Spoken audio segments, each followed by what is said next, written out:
Why do I do this? You were already falling asleep. Well, you know. Look, it has to happen sometime. I was going to stream 2 days ago, and then I couldn't. And then I was going to stream yesterday, and then I didn't. So here we are. Has it been like 6 days? I don't even know how long it's been. I've had a weird, like, 2 weeks. Also, what's up, Ocean? That's right, I was sending a Discord notification.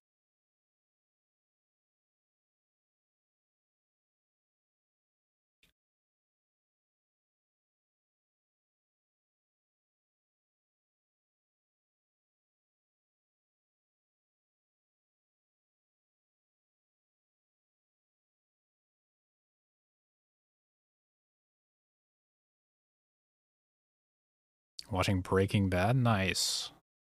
That was the last show I watched on television. I watched Breaking Bad as it aired in high school, and it got to the end, and I was like, that's it, I've seen TV.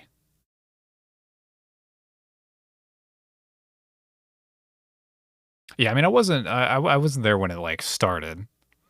I think I started on, like, when it was at, what, like, season 5 or something like that?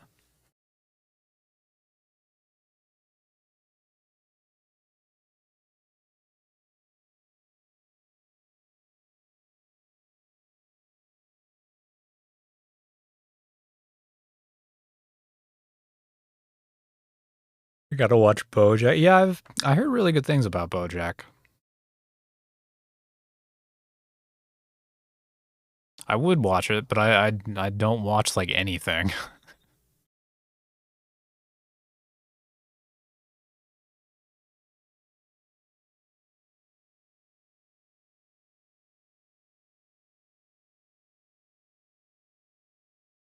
And I don't even mean that in, like, a euphemistic way where it's like, "Oh, I don't really watch anything. I just watch this, and that." No, I mean, like, I genuinely probably only watch YouTube. I think the last show, uh what was the last show I tried to watch? Oh, yeah, I watched, like, a season and a half of The Expanse, and it wasn't bad. I didn't stop because it was bad. I just stopped because, like, I don't know. I was done watching it. I don't know how to explain that.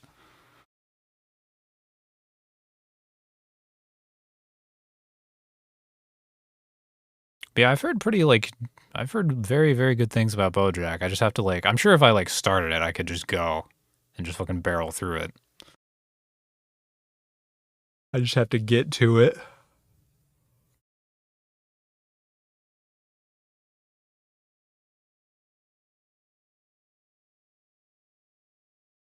Yeah, that's right. You watched BoJack, Dylan. That's right.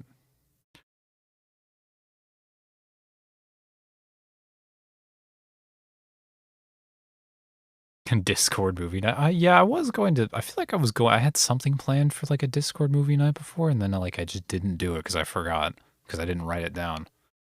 I don't remember what it was.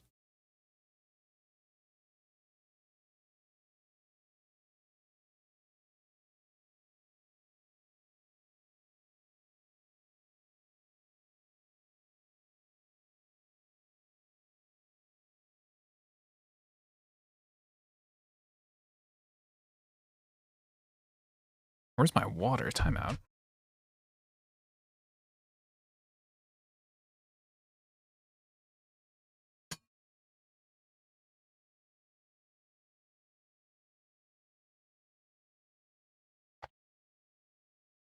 Found it.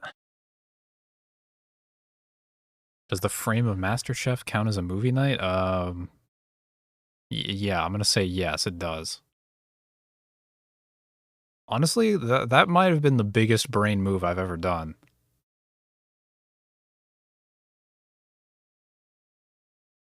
All right, yeah, lurk away, Ocean. Like,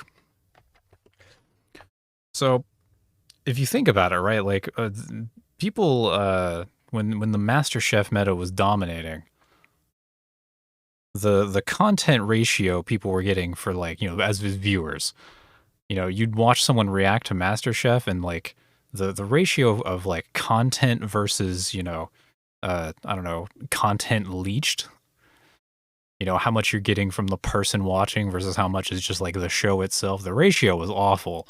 Whereas, you know, my MasterChef stream was literally 1 frame to 4 hours of content.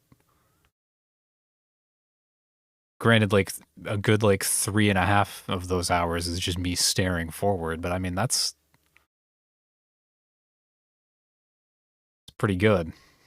Yeah, it's efficient. It's exactly what it was.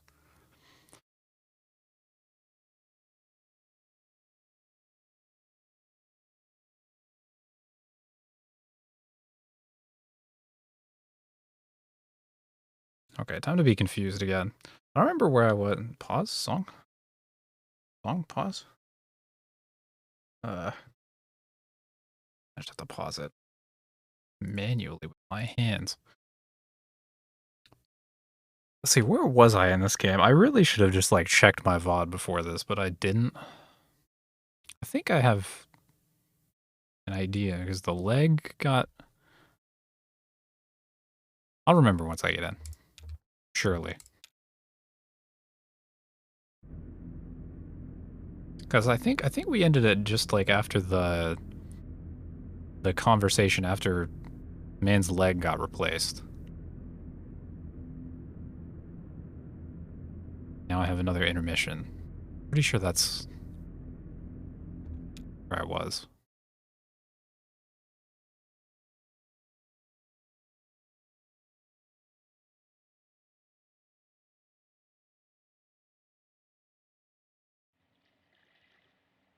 Oh, a phone.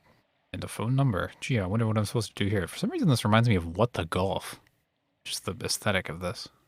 I should probably pick up the phone first. Just hold that there. Oh my god, my ears. Get away from me. There we go.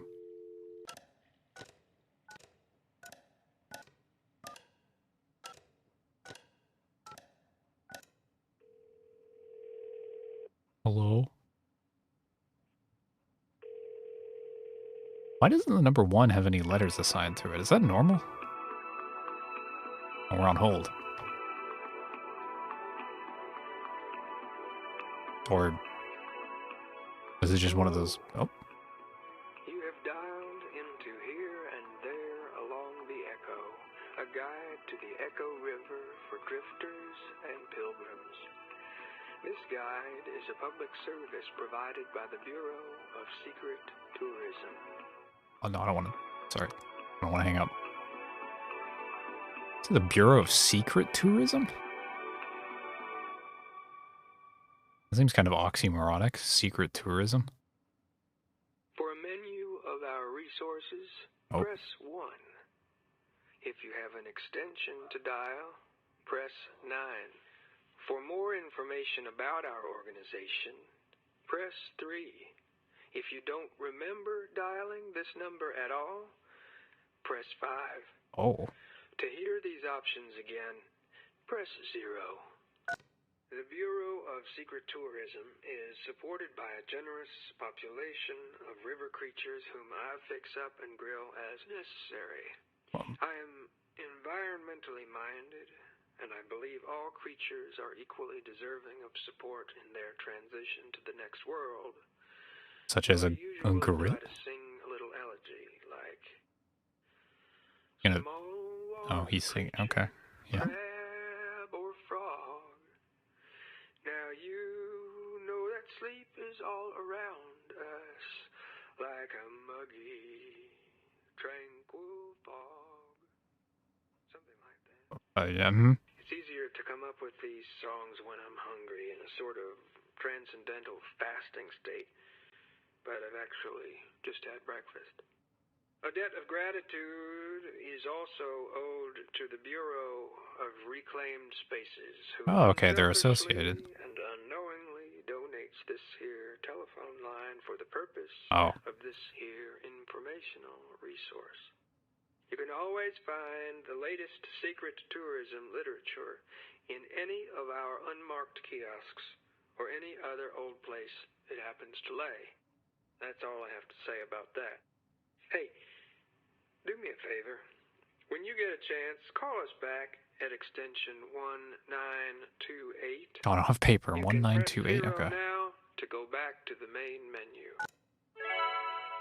Welcome home. For historical sites along the Echo River, Okay, I guess. press 1. Okay, 1928. I guess I'm. Thank you. No, hold on. Wait a minute. It's Bob and Emily.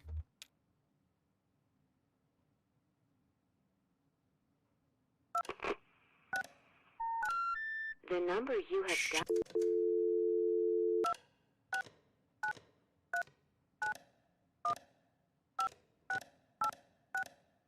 Okay, 1928. Wonder if I'll actually talk to someone.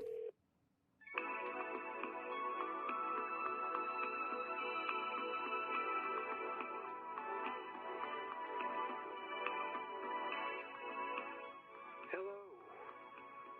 You have dialed into Here and There Along the Echo, a guide to the Echo River for drifters and pilgrims. This guide is a public service provided by the Bureau of Secret Tourism.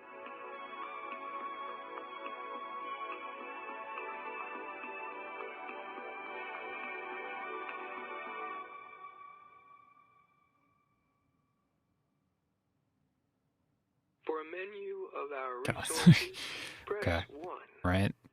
If you have an extension 9? to dial, press 9. Now is the time to dial an extension. Look, I'm wearing headphones too. It's I just as weird want for to me. Listen to the wind blow. Or even better, television static. Can you tune your TV to a static. dead station and let the static play into the phone? When you're finished, press the 0 button. Thanks.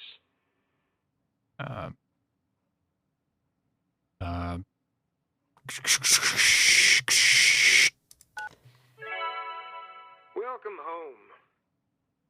For historical That was it. sites along the Echo River, press 1. For a guide to the river's flora and fauna, press 2. Mm-hmm. For help identifying an unfamiliar sound, press 3. Oh, actually, For a catalog of subterranean birdsong, press 1. subterranean birds. For help identifying something that's happening in the dark, press 2. That's what I need. The wet, rocky contours of the Echo River make for sometimes baffling reverberations that turn mundane sounds into weird, rattling symphonies. Like that. It can be a challenge to pick through the clamor and recognize even something as simple as water dropping in a metal bucket, especially in the dark. Here are some examples. When you hear a sound you want to know more about, just press 1. At any time, you can press 5. I'm just gonna listen. Stop. I'm gonna listen for that sound I heard on my camping trip. I went camping once, and I'm pretty sure I heard like some ancient human ancestor living in the woods like die.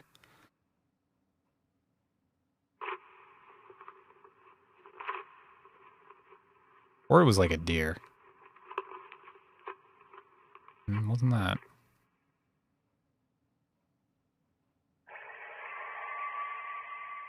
It kind of sounded like that, actually. That was a phone ringing underwater. Oh. That's a machine. Oh, that's a motorcycle. I was supposed to say that's a machine gun.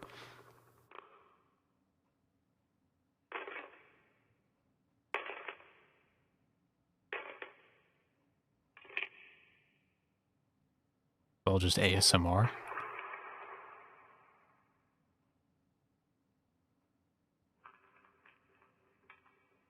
Yeah, you know, I'm good. For a catalog of subterranean Yeah. birdsong, You know what?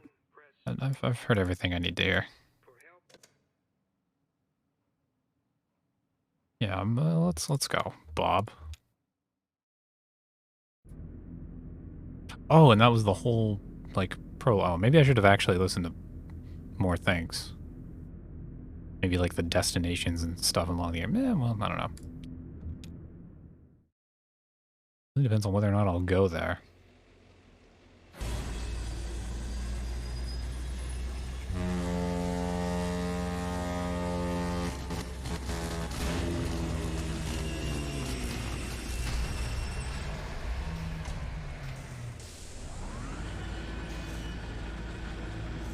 Universal Studios.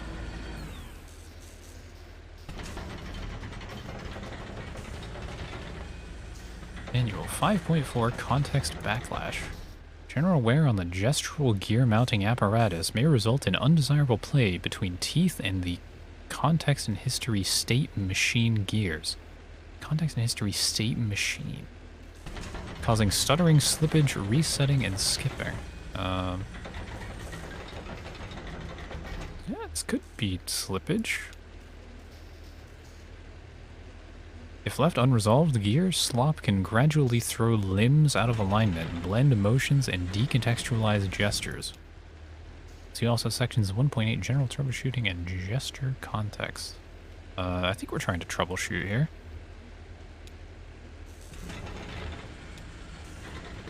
Technicians of sufficient talent and experience may skip this section. Wow, what an honest manual. Also, that's something that a manual should probably never say. Because every technician thinks that they have sufficient talent and experience if you give them enough time. General troubleshooting techniques include hammering with something plastic until the stability becomes apparent, watching until the texture clears up, or asking a friend to share their insight. Ah. Oh, there's, wait.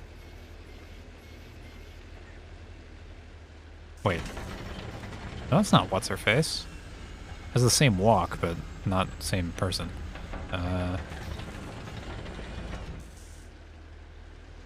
That'll do, book.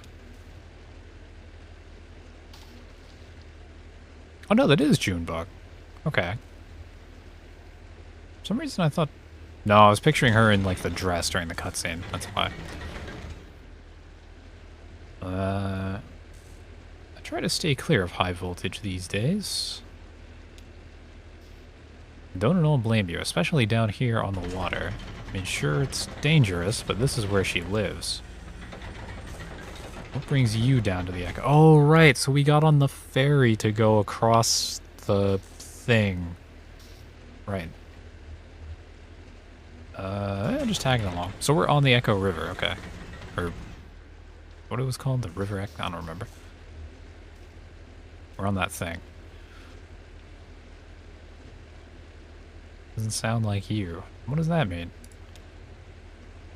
Oh, I just mean that you and your Johnny have always been complete. Since I first met the pair of you. Freestanding like a lighthouse.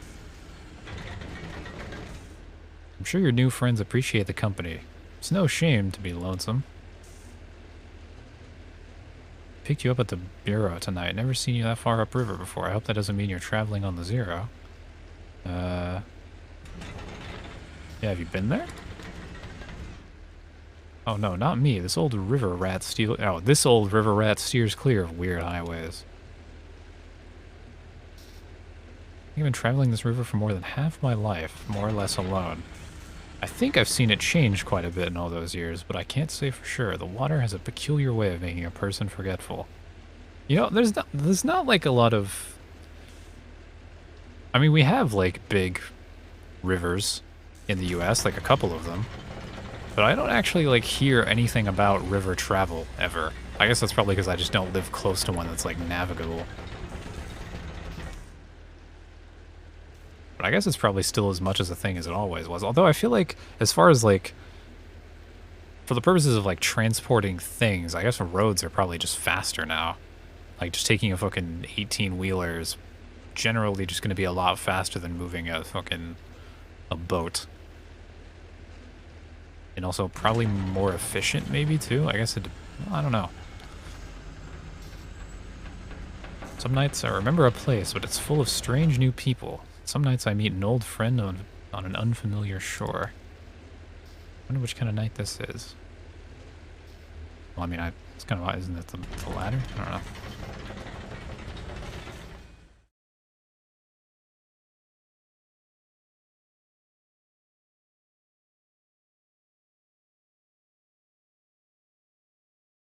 The Mucky Mammoth. I see. Yeah, that mammoth did look pretty mucked up. Oh, I can rotate? Oh, no. Talk to people. So I guess Will's the captain.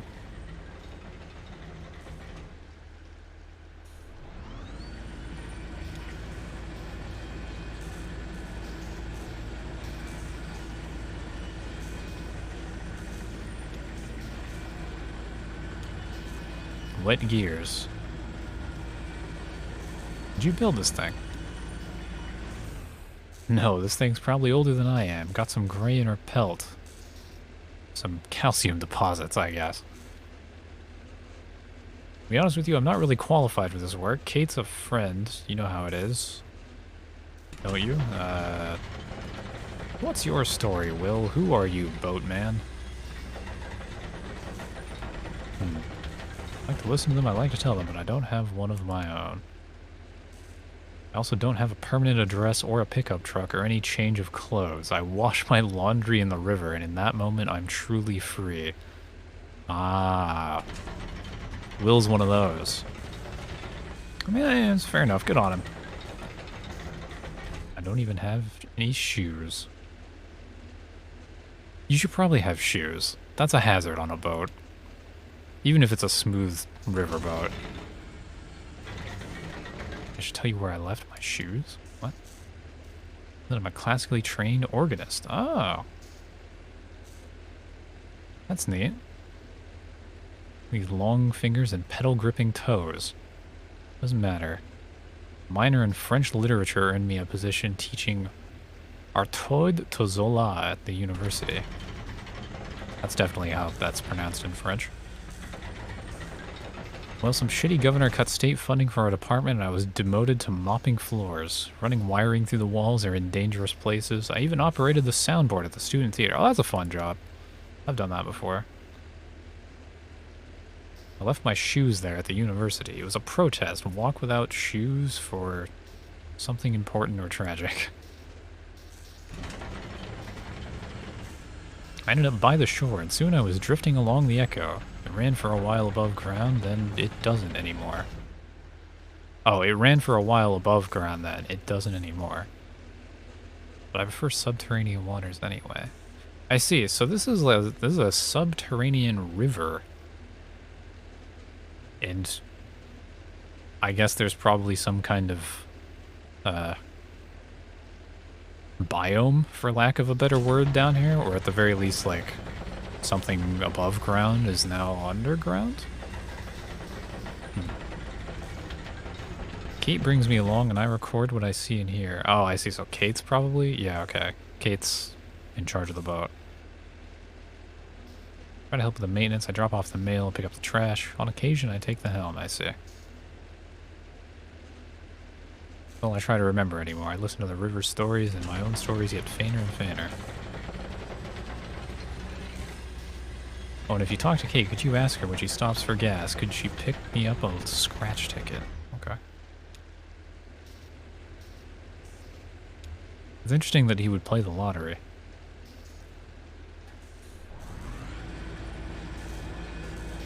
I mean, I guess why not?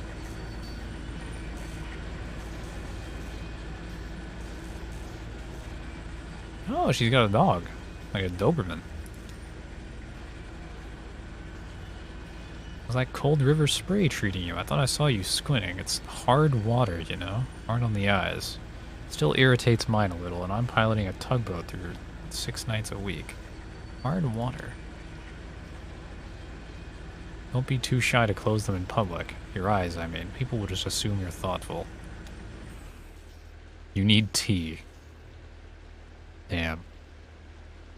She understands. Dried reishi, definitely. Split gill powder, maybe toad? What? Just kidding. Turkey tail fungus, pomegranate, sun-dried oyster cap, and shiitake. It's a weird fucking tea. What are all those for? Oh, for eye strain. I see.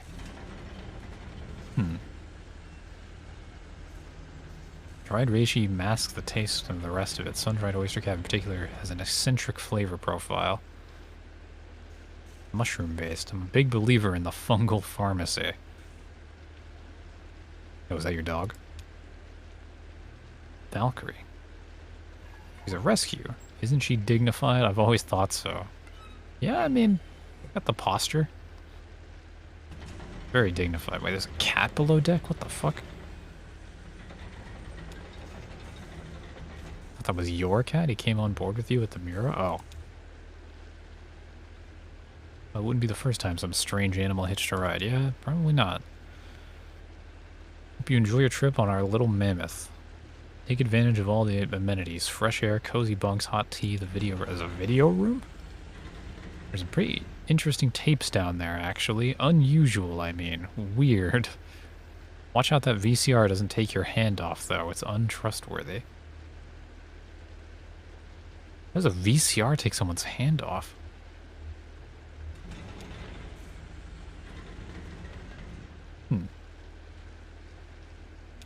Okay, I guess we'll take a look at the VCR. Saw you talking to Will. He's an old friend. Don't be fooled by that burned out aura. He's a smart and kind man. I think his only vice is those silly scratch tickets. Speaking of which, we're coming up on our next stop shortly, refueling and picking up a few things. Well, eyes on the road. Okay.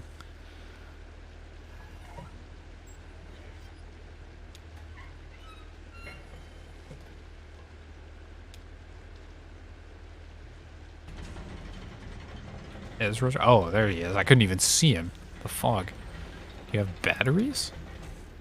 Yeah? Johnny said I could use this tape recorder, but it needs a battery. Ah.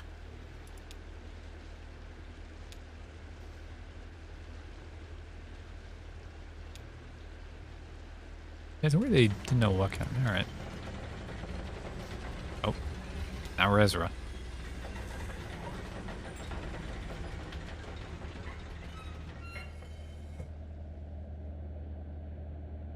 Ooh, that's a cool transition. Cat. Cat.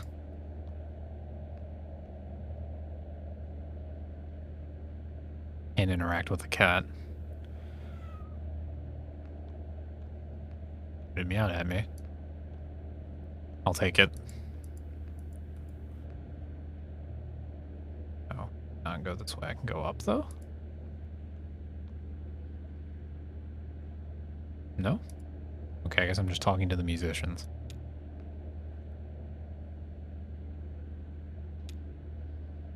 You were in trance. You don't remember this? Okay, we've all seen a lot of concerts. Toronto opened, his tape machine was broken or something, and got really cosmic. Right, at the flower shop. I remember that show. Sorry, Clara. Oh, I see these three are catching up.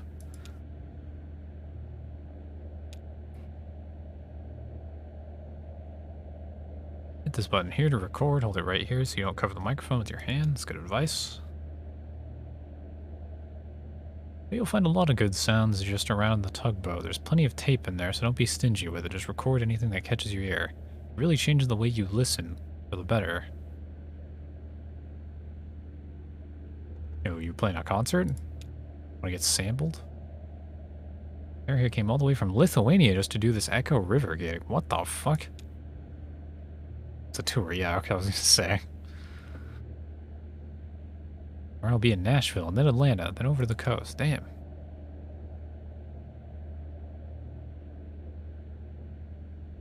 Johnny and I saw her play once. I remember loving it. And I remember loving it, and Johnny was moved.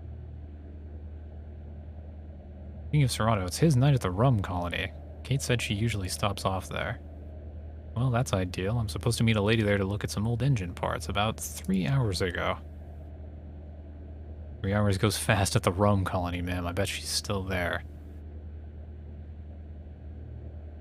Okay. No, it's river time. Nobody expects you to be punctual. Oh, I can record the cat. Okay. Okay, find some sounds. This is good. I have experience with this.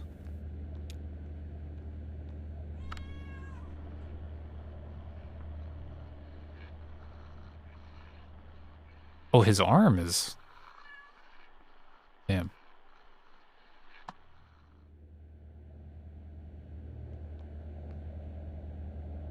Should have recorded longer. I clicked.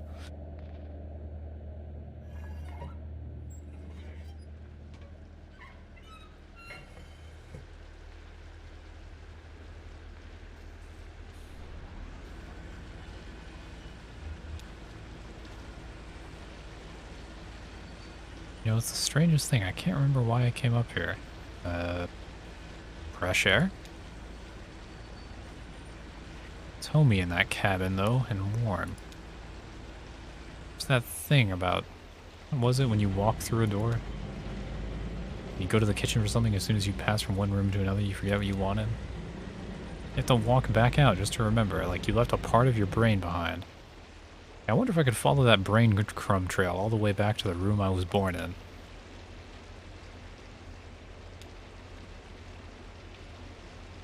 Looks cold down there and dark.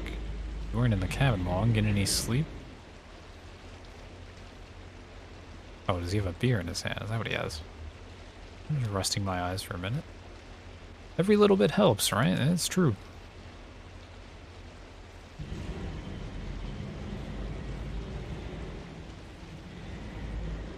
Did you see Ezra go in? I don't even know why I asked that. Should I be worried? I'm fine. No, I was sure you are. Look like there's something you want to ask.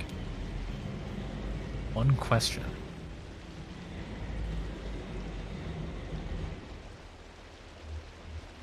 I thought you didn't drink. Well, I didn't. I mean, I did, and then I didn't, and then I did again. That's how it always goes. I drift out, finally wind up back at Lisette's with my head between my legs, saying never again. 15 months this last time. I think I hung on because I knew there wouldn't for much longer be anywhere to go back to. She went to live with her sister now, and she probably won't remember me for long anyway. Tough.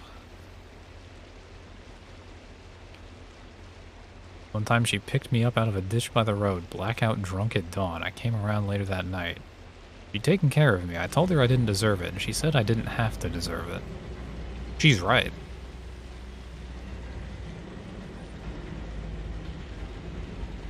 You'll go to the distillery instead? Gotta repay my debt. Well, I should be grateful for the opportunity. If you want to die with any dignity, you've gotta settle up. That's why it's such a damn shame when people go sudden.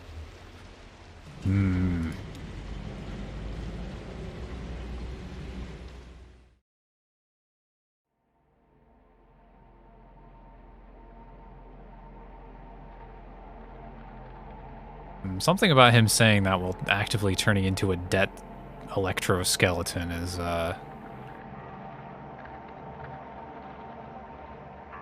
interesting. I talk too much. Everyone on this river does. The problem is that we listen twice as much as that. We're only telling you half the stories we hear. He told me that I ought to have been a photographer. Oh, is Will talking?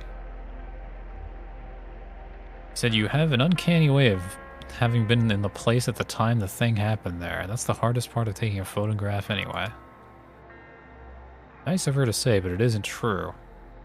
Though I know just about every story on this river, most of them I picked up second, third, or fourth hand and so on. Listening, see? Now, I know what you're going to ask, and I'm going to answer it yes, I'm sure they're all true. I personally believe a story gets more true as it's tossed around from brain to brain, and the whole community brings their insight to bear on the brittle facts of experience. I feel like that's the opposite of what I think. I feel like the more times a story gets tossed around from brain to brain, it's like a game of fucked up telephone.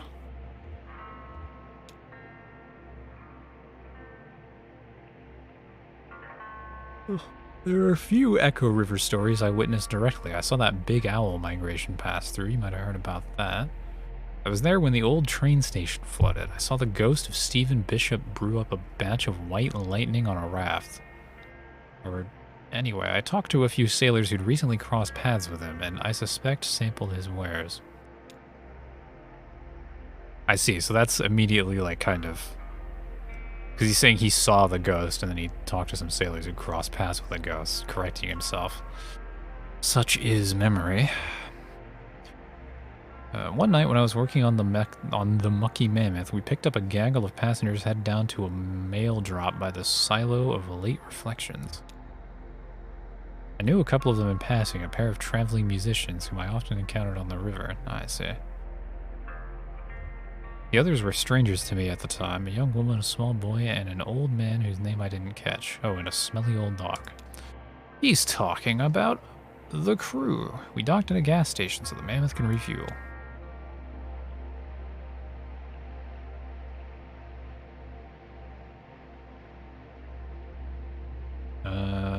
Ezra's looking for interesting sounds, so he definitely went into the gas station.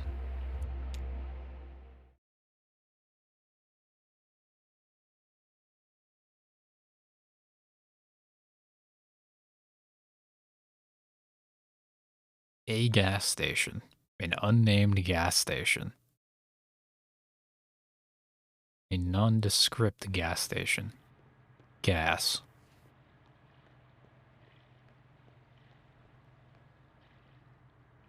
Cut it close. I usually find this place upriver. Everybody's on the lake tonight. What does it say? Diesel, liquor, coffee, snacks. I thought it said shacks for a second.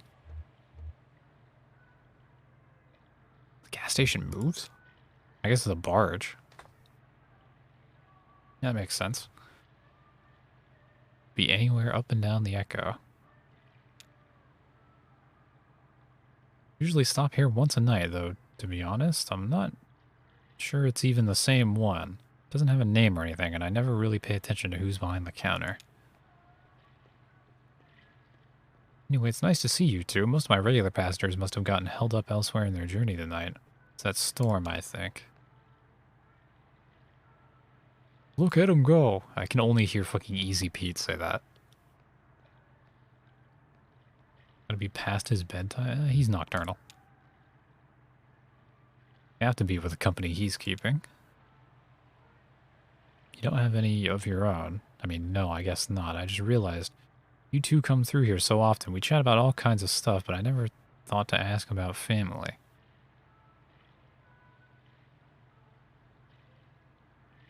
Junebug would say we're all the family we need. That's sweet. But how about that storm upstairs? Did you two get caught in it? I heard it kind of roamed around, uncertain. Sure, we'll hear all about it tomorrow. Flooding, property damage, probably killed a few tomatoes. Got the river churning and everyone headed to the lake here, where the water's calmer. I myself don't mind navigating a choppy river, not at all.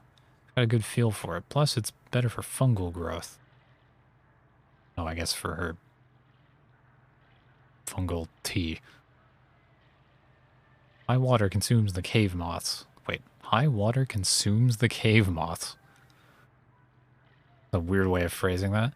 And their wet wings clump together into these little balls of nutrient-dense mushroom food, jammed by the current here and there between the rocks. You've never seen a mushroom grow like on a soggy cave moth carcass. Makes sense. Amazing. If I could get a day off, Val and I would be out there all day tomorrow just to harvest. I mean it, they'll be ready by tomorrow. A mushroom will grow just as fast as you can pump water into it. You two headed out this way tomorrow? Maybe I could send Val ashore with you for a few hours. She's got a remarkable nose for mushrooms. You wouldn't even need to know what to look for. Put a bag around her neck and she'll bring them back to you.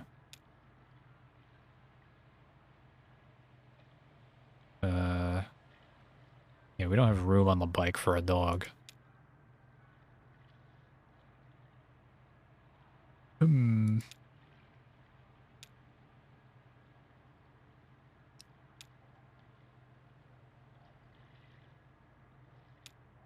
tea before she heads underway. Yeah, get some coffee. Some coffee for the mans.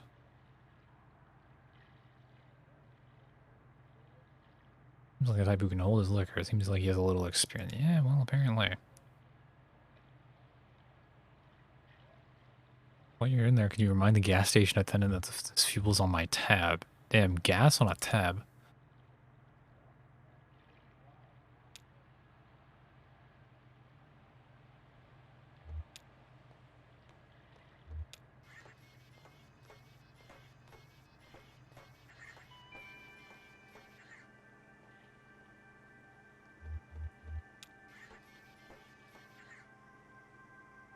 Looking for crystals?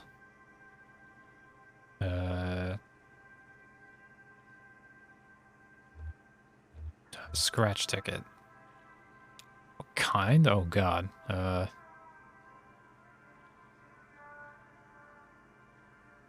One with a grassy field. Money minefield. Snacks.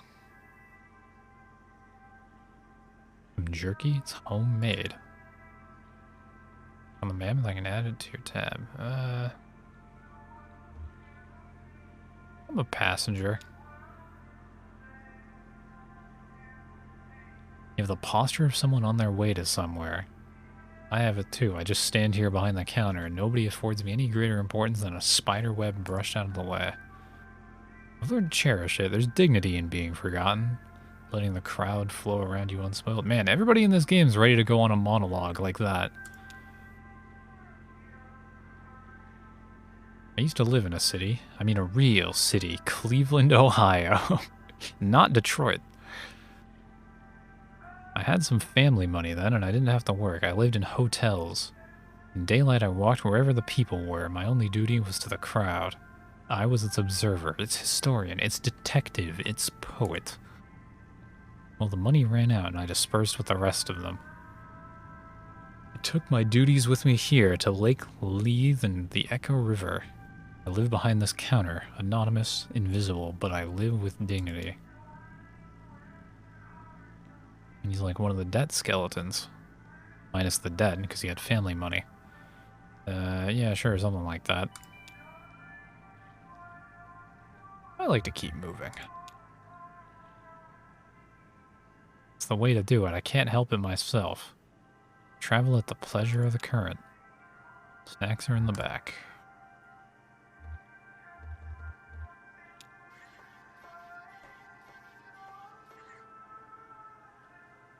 Chocolates, licorices, cheese, crackers. Dehydrated, bleached, reconstituted, and colorized.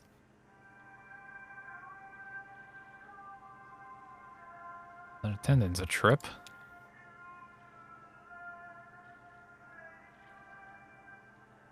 Talking about being anonymous and invisible. Living with dignity.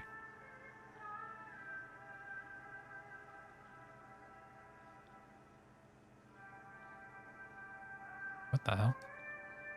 Bag on the bottom shelf is decorated with cartoonish pictures of vegetables. Through a plastic window in the packages, you can see puffed corn shaped and colored like carrots, tomatoes, and broccoli florets. A few white puffy discs that might represent potatoes. That's such a fucking American thing. Who does that? Just fuck the real dried vegetables. Just take corn, because we have 80 cajillion tons of corn, and just shape it into the shape of other vegetables. Who knows? Maybe he's onto something. Somewhere in there is surely a preservative, in case the rest of the process hasn't done enough to stop the flow of time. Does Johnny ever feel like that? Inspired by real vegetables. Yeah. Norm the attendant? Oh, Norm's talking to the attendant. Man, who the fuck is fucking Steam notification? Shit, that floodwater washed you halfway up out to sea. I was looking for you down by the new Königsberg, same as usual, but ain't nobody there. The river's deep as an elephant's... Deep as an elephant's what? Trunk?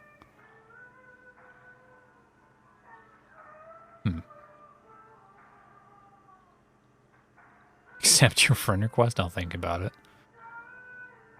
What game is this? I'm pretty sure this is Minecraft. The enchanting table got real weird once you translate it.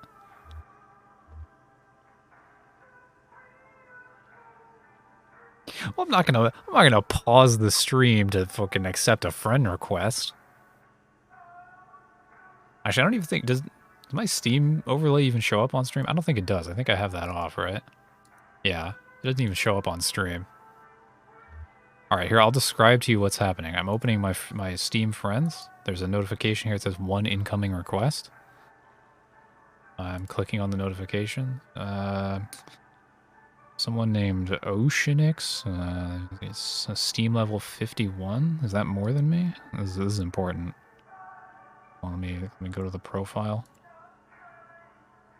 View profile. All right, the profile is now opening. Steam level 51. What is my Steam profile level? I don't even remember. 57? Alright, fine.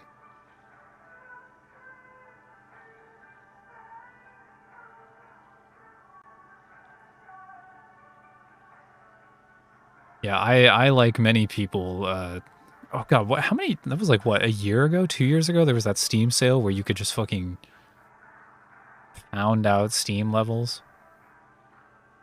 So everybody just, like, banged out, like, 50, 100 of them. What do you mean, what is deep as an elephant's what? Oh. No paper flower, I see that.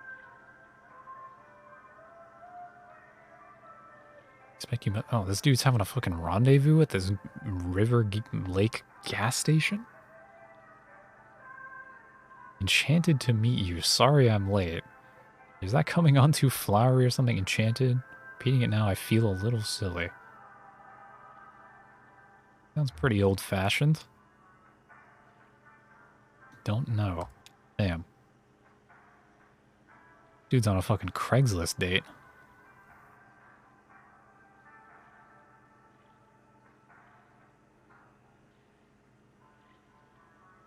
You know, I mean, it's got to come from the right person. I feel like if you're gonna drop enchanted, like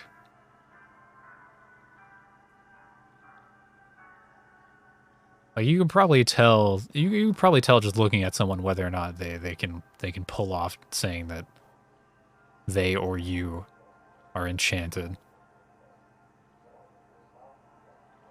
Tips fedora. Well, I mean, pull off enchanted, not you know, not just attempt. How do you know Loretta? Did you meet her on Craigslist? I really don't. Met Loretta on the computer. We met each other there. Or I guess we spoke through the computer and agreed to meet. I don't know the terminology. I haven't dated in quite a while. Back when I met Greta, that's my wife. Excuse me, my ex. Or maybe I am her ex. I don't know how to say it. You're all kinds of confused.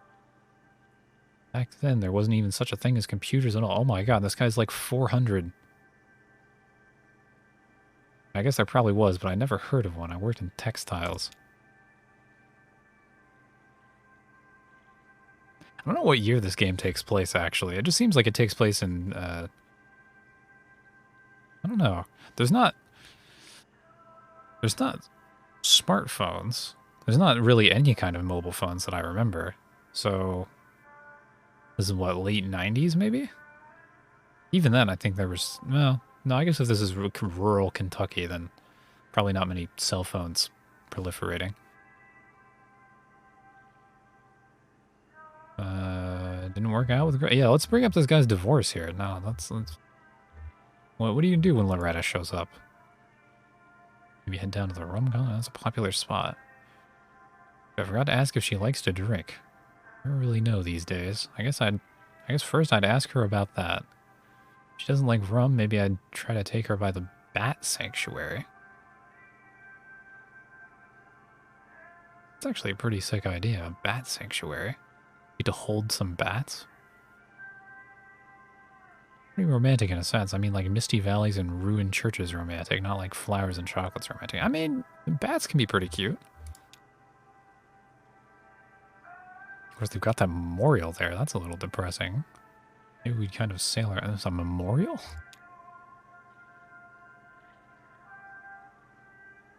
I probably missed her. I wonder if she'll agree to meet me again.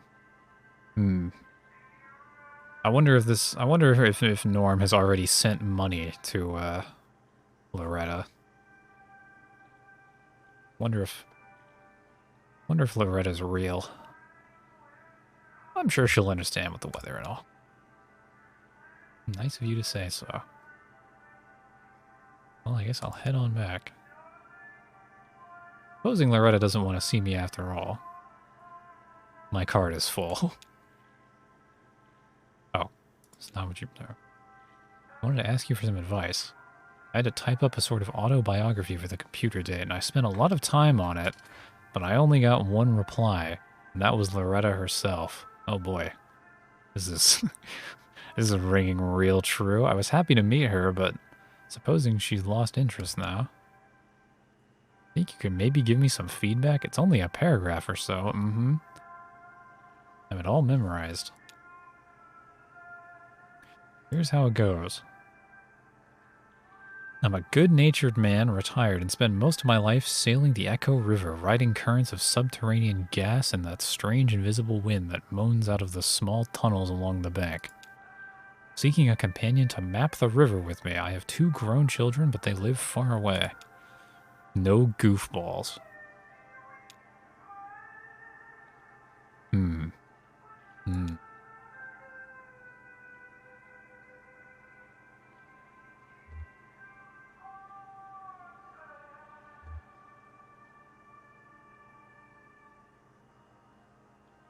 The wind thing is a little weird.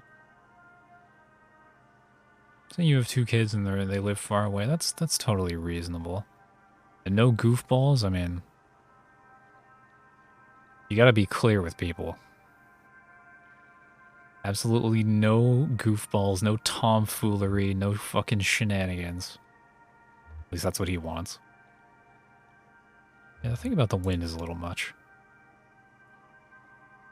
I want to show my poetic side.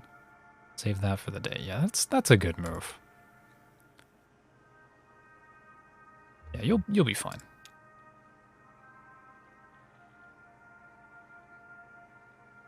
Really renewed my confidence. Well, it's nice that he feels better. Because that won't last long on internet dating.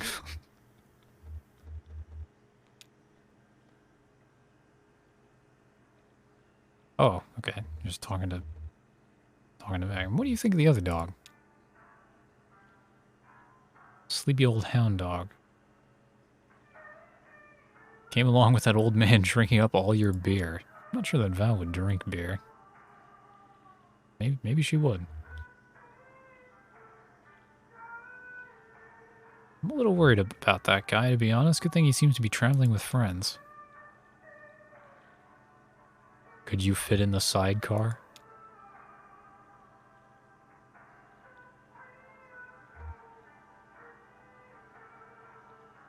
Yeah, if you rode with one knee draped over the side. Yeah, I mean, maybe. She's an excellent driver. No, don't try to convince. Well, maybe.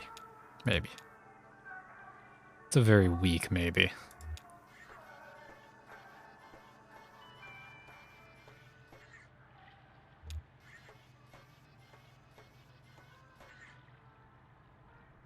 Nothing good on offer. Not even those little gummy pomegranate seeds. Gummy pomegranate seeds. That doesn't sound half bad. Good luck.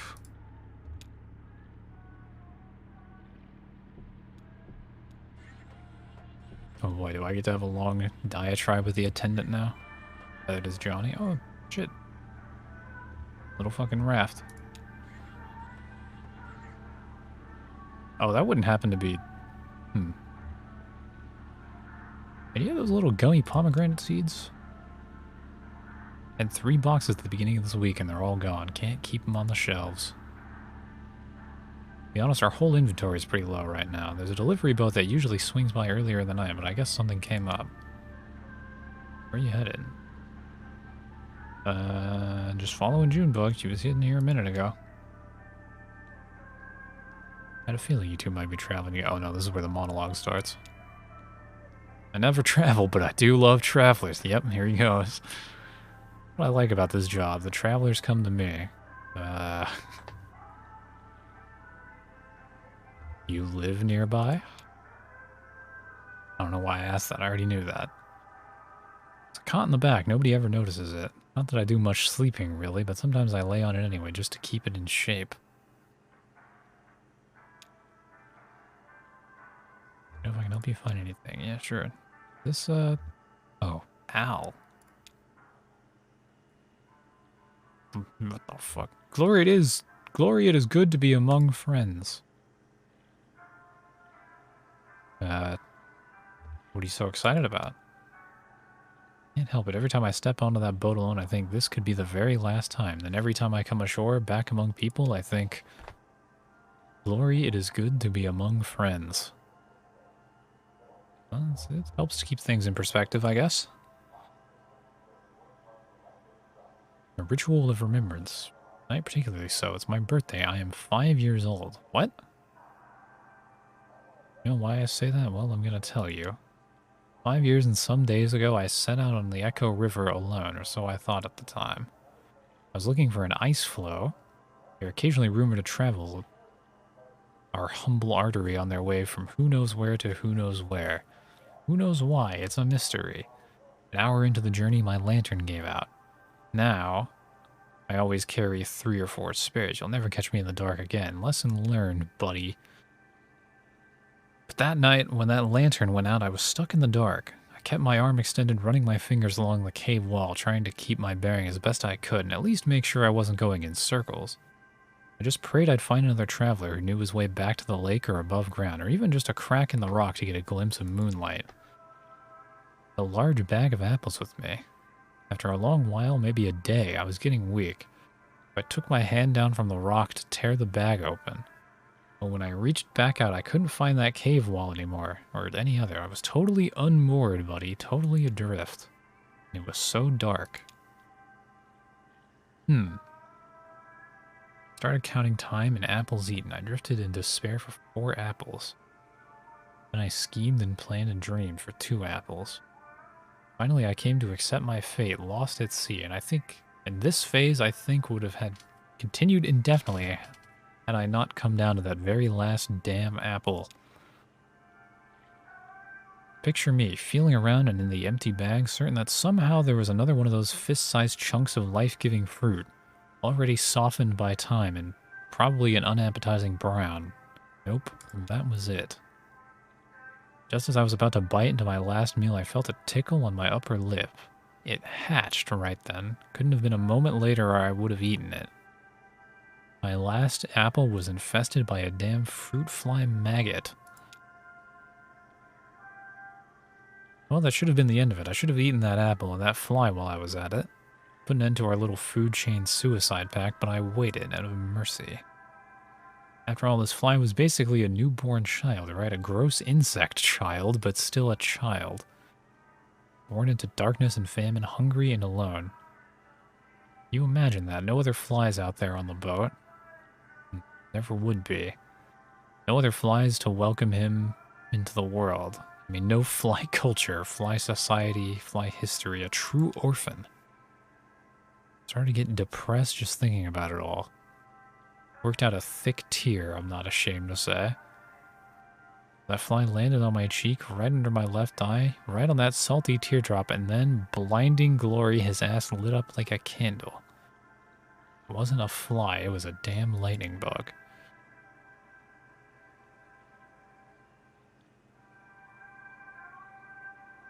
That's how I came here today with you folks, only because I found my way out of that strange river cave by the dim-lit rear of some orphan insect hatched out of my last rotten apple. Glory, it is good to be among friends.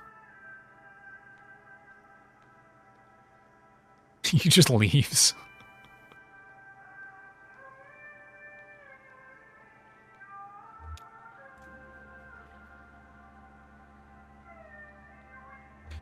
Okay, time to just talk to the dog again. Maybe the dog, I wonder if the dogs that you just talk to in this game, it's kind of like how I feel when, you know, random guy rolls up in a boat and reveals his origin story for his superhero ship, Not Getting Lost Man.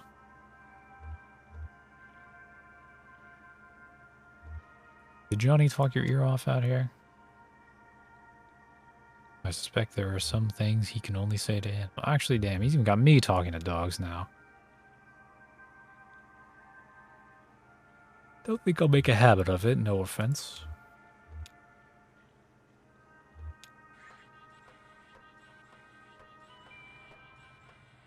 Spare the dog lecture.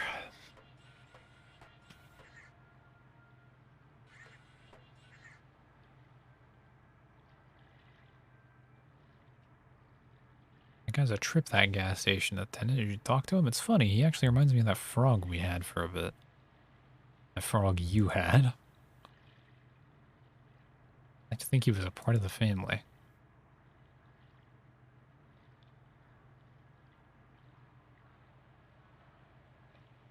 How does that gas station attendant remind you of a frog? Because he liked to talk, I guess. Maybe we should pick up another one, a frog or a cat or an iguana, something. Maybe a third person to travel with. Now that would be a whole new adventure, wouldn't it? That's true. Safe, free, together. Change our clothes around, swap parts, play. Not lonely, just curious. With another person to play with, what else could we be?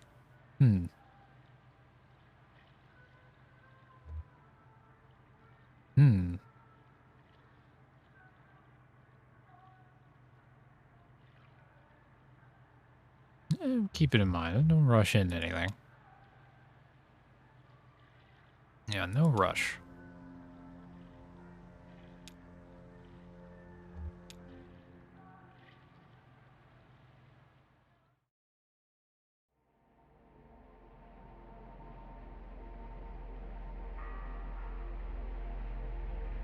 That small brick building, it used to be an upholstery shop. Now it's inhabited by a very skilled taxidermist whose art is greatly in demand. When it was an upholstery shop, it didn't see nearly as much business. The old shop's name's been lost to time and weather. This was decades ago. The only trace of it now is the grade frame of an old sign behind the new lettering, which now reads Trapper, Stalker, and Sportsman.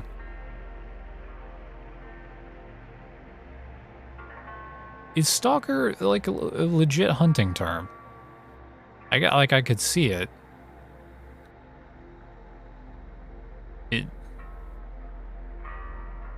Because like you might stalk an animal. But man, that kind of stands out when you're talking about a taxidermist business. And then below smaller, no specimen is too exotic, no arrangement too fanciful. Some of the upholstery equipment is still there too, and it still sees active use. Elise is the resident artist, though she's not the owner of the shop. Owned by her Aunt Ida. Ida has very little to do with the day-to-day. She's busy with other endeavors, mostly the restaurant she and her husband run on Lake Leith.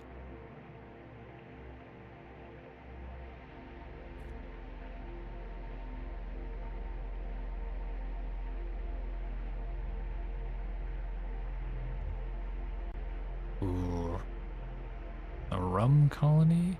With a video collection. I have to see the video collection. There's VHS tapes.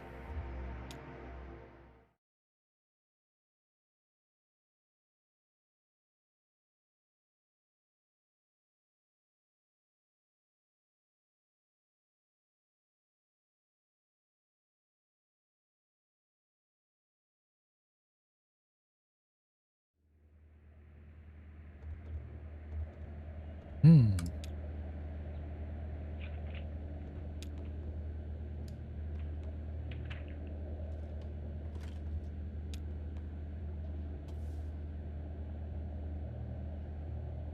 Shelves are full of dusty tapes. Some have been relabeled several times. Stickers piling up thick on their spines. Birds? Funeral thing. Weather. Well, birds seems self-explanatory. Funeral thing. Not like a funeral.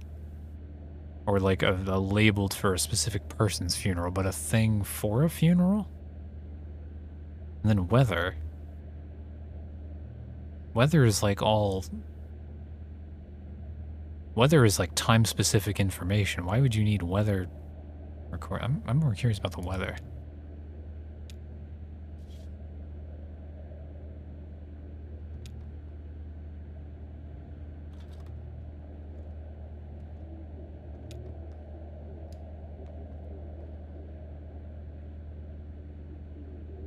On-screen title identifies this program as The History of Weather, Volume 3. Drought. Or drought. Drought. Over footage of a dry riverbed, the program's narrator explains the differences between a modern drought and an ancient drought. The narrator proposes that the modern drought may hardly be considered weather at all, since its severity and behavior are so influenced by human activity. Boring. I just noticed there's bugs under the floorboards.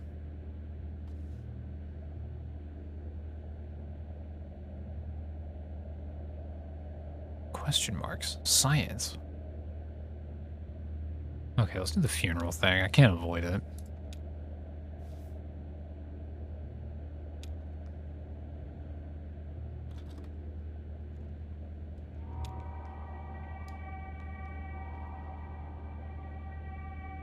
It's the ring video? Elderly couples sit on folding chairs in the middle of a TV studio, undecorated except for a funeral lily and a thin blue vase on the table. Lights are a bit too dim to make out their features. She reads from a newspaper with unhurried efficiency. Gloria B. of Munfordville passed away on Monday at her residence. Survivors include her children Dakota, Montana, Minnesota, and Bobby. Bobby was from her second marriage.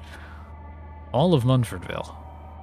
A memorial service will be held at 7 p.m. Thursday at Hatton Huffman Funeral Home in Munfordville with cremation of all. So this is just obituaries? She never knew Gloria. He thinks he may have heard the name, wondering aloud if she ever worked in a cafe town in Munfordville. A woman who ran that place once called Gloria, or maybe still is.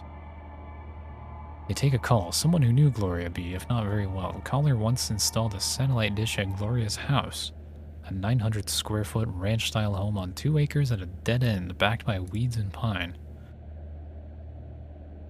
When the caller mounted the ladder up to Gloria's roof, she slid open her window and tugged urgently at his pant leg. Have I seen this before? He followed her gaze behind the house to 2 wild turkeys picking through the weeds. Oh, okay. Gloria and the caller watched silent and still as the huge birds foraged obliviously into the trees. Then he installed the satellite dish. Wow, what a story. Sad.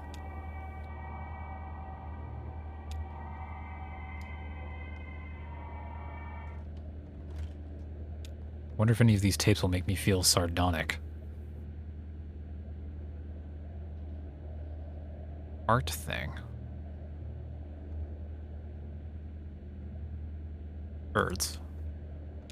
Hopefully silly birds.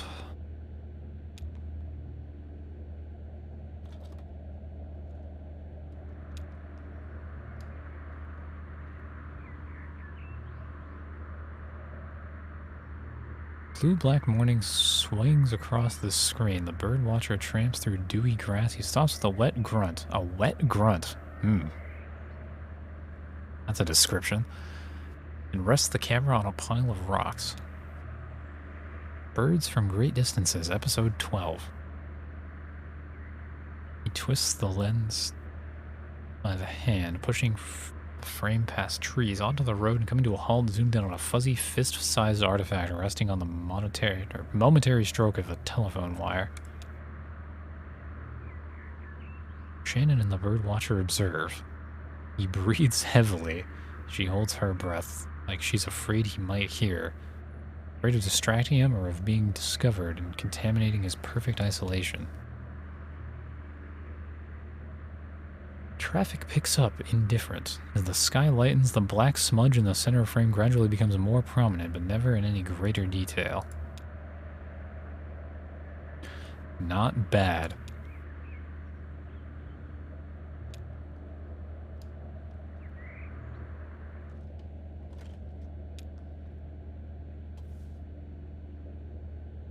There's gotta be some fucking sick bird watching channel on YouTube. There has to be someone out there on YouTube who's just like a fucking god of bird watching.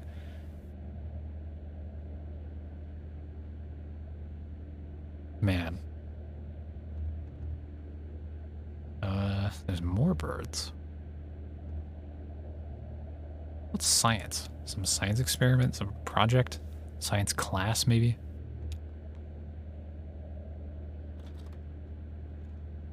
Maybe some TV documentary.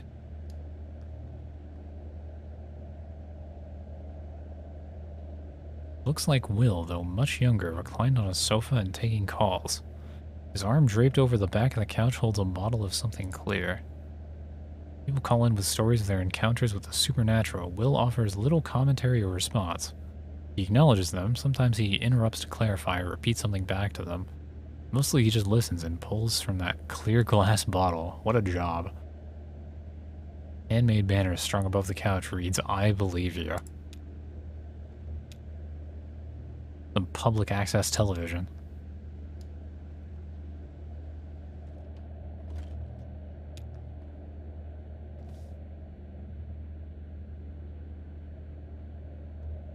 Shopping? You fucking QVC? I should have the question marks.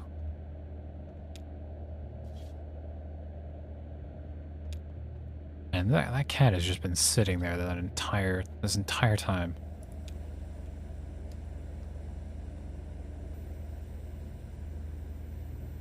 That awful hum seems to start before Shannon even hits play. Then there's the familiar room. There are the blank gray walls marked with tape and school desks. And this time she notices a few more details. A murky carpet like standing water, some video equipment stashed in the corner, a row of lockers. And there's Weaver, looking serenely at the camera. As before, she starts speaking, and as before, there's no sound but that hum. Shannon finds Weaver's words coming back to her, and they appear in captions on the screen.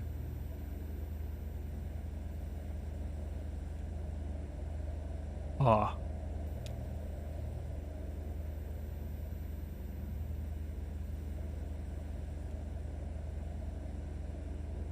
Go underground as deep as you can go. The air is cool and the earth is damp. And when you close your eyes, you are surrounded by the dead. Remember where that is? You'll find your way from there. He's describing the mine? Oh, yeah, so I think this is the...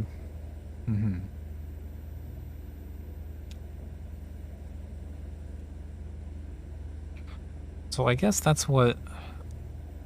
I think Weaver said that to Shannon, and that's what led her to meeting Conrad, the mine. Ooh, no text prompt here. No particular emotion felt. Okay, well now I'm free.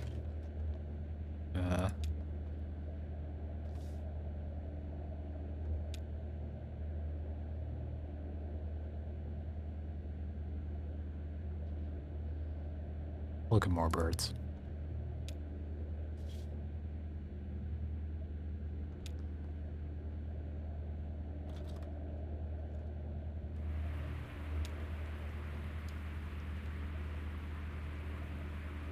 I don't remember what the... This is episode 27. I don't think that was the next episode. I think we've skipped some episodes. Some very important plot. Knows what the sound, the volley of rainwater on mud, tree branches, the rusted bed of an old pickup, and on the birdwatcher's own skin and hair. He swears under his breath. She can hear the rain there, too. In his wet breath and the wet exclamation of his palms, slopping the water from his forehead and shoulder. Man, there's a lot of moisture in these videos. Cameras pointed at a cedar shed with one hinged door angling erratically in the storm. From this distance, it's hard to tell if it's been damaged or simply left open. When the door swings wide, you can see that the shed is full of small boards, scraps maybe, or rough-cut pieces meant for very small projects and then stacked carelessly on the shelves, in piles quickly sorted and then forgotten.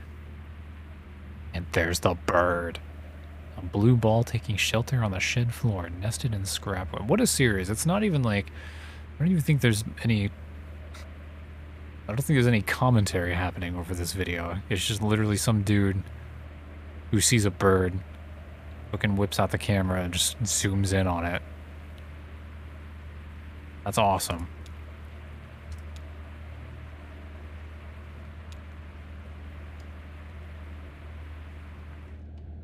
There's another bird video. I'm watching it otherwise. Oh.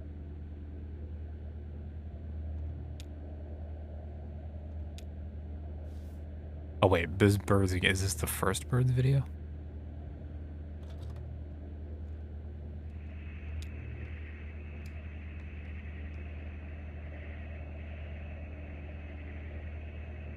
Video is black. Shannon only knows it's playing because of the cicadas, and then birds from great distances episode 8. Oh, this is a nighttime episode. The screen isn't totally dark. It's what she thinks of as video black. Deep mottled blue. Noisy with magnetic decay and the cottony limits of the camera's sensors. It's the black she sees before she goes to sleep. The night black, the eyes shut against the streetlights black. She has more words for it than she expected. She wonders what words the birdwatcher uses for it. She wonders where he is relative to the camera, or where the bird is for that matter. Damn.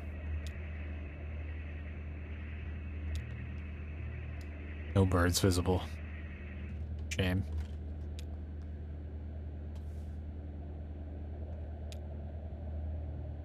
There's no more birds. Get me out of here.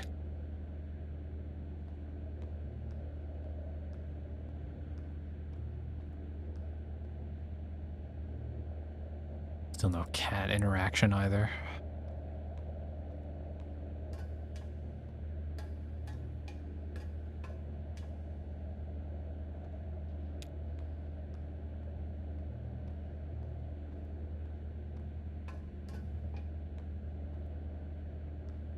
There's Will. Kate.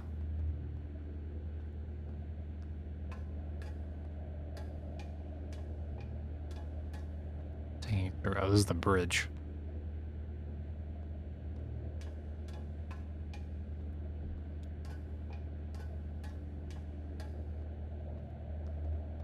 So if we not set off, shouldn't somebody be like at the helm? Only a few notes, slow and sad, like funeral music. Oh, I guess we're parked, right? Because people are at the bar. I don't remember it being sad, just simple and unburdened. Maybe that's what funeral music sounds like to me, unburdened. Oh, hello. Kate and I were just trying to remember the Mammoth song. Oh. Neither of us have heard it for years. Will just found the mechanism. The mammoth's belly, hidden in gritty, matted fur. Like a big music box, a slowly spinning cylinder covered in metal pins that pluck her dulcet guts and pump the bellows in her bowels. The fucking description. Oh, the pins are rusted and worn away. Easy to replace if we can ever remember what the notes were. Find anything good in the archives? Something pretty unsettling, actually. I don't even know what's on half those tapes anymore.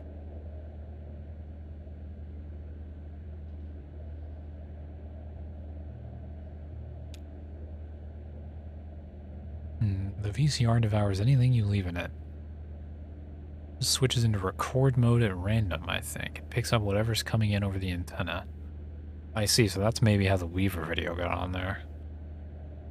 Of course, the only station we get down here is that WEVP, community television, you know? Yep. We've got that show with the gentleman playing banjo in his birthday suit. I'm sure you've seen, Is that allowed? If there's no tape in the machine when it tries to start recording, it makes this awful sound, like putting a squeaky toy in a food processor. I can hear it above deck. Awful. That's why I put the sign up. Please do not rewind after watching. At least that way nothing gets taped over anymore. Yeah, you were in one of those videos, and you were taking fucking spooky calls. Okay, never knew either. Oh, but Will doesn't remember.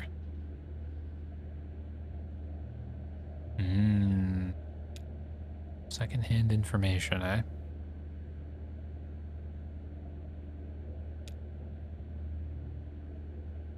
I would say it's possible that I did the show you saw and then forgot. Wouldn't be the first time. Can't say I remember where WEVP is.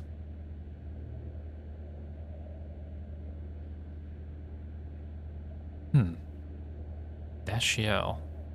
It's a telephone exchange. Oh, he's been let go. Oh, but he still takes the ferry to work every day. We're stopping at the telephone exchange shortly to deliver their mail and pick up their trash. You should go ashore when we go and ask for Dashiell.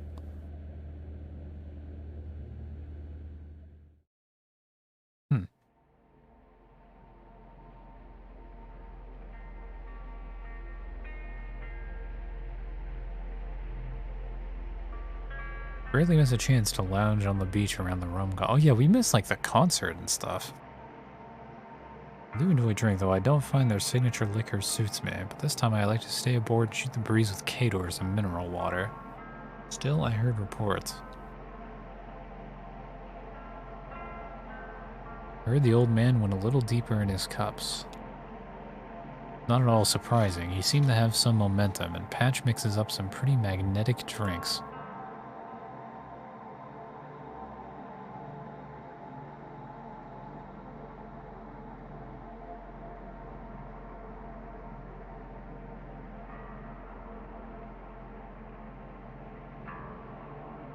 We're talking about the rum colony, I should tell you about Patch. He's the bartender, general manager, creative director. I guess that means he books the music. He's pretty much run the place for the last 7 years. A lot of folks assume he owns it, but that is not the case. The rum colony is owned by a dead man named Vernon.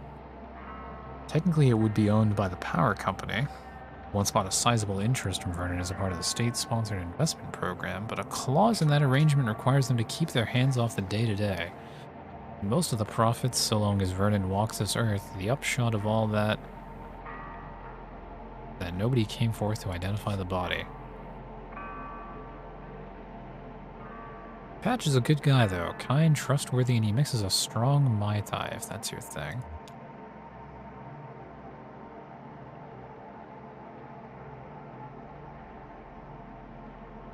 Shame I'll never meet him now that we've passed the bar. Oops. I keep hitting my pop filter. I really should just, like, bend it out of place so I can't do that.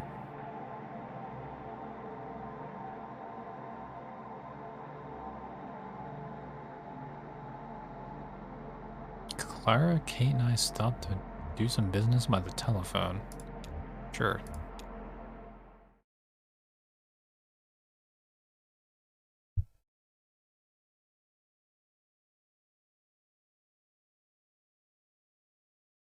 I don't remember who Clara is.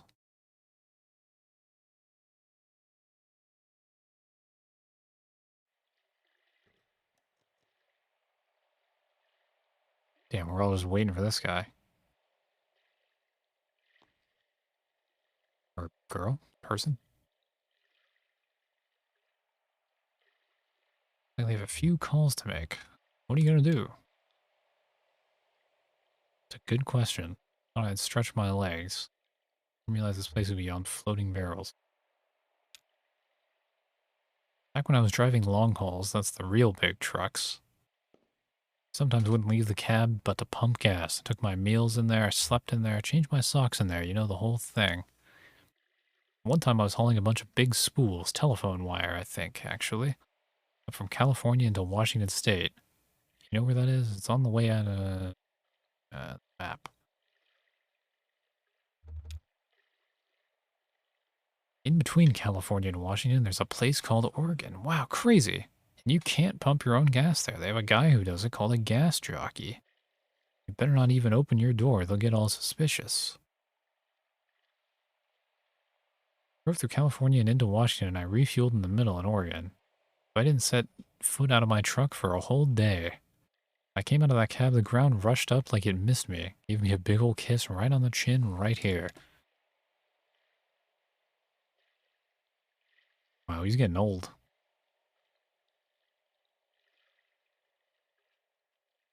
Can't pump your own gas in Oregon. That's what you were talking about. Exactly. Don't say I never taught you anything.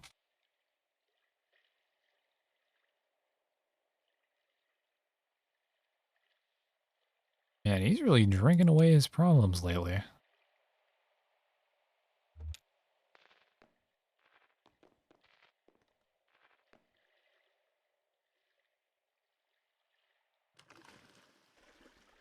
It just occurred to me that he's missing an arm and a leg because that's what his surgery cost him.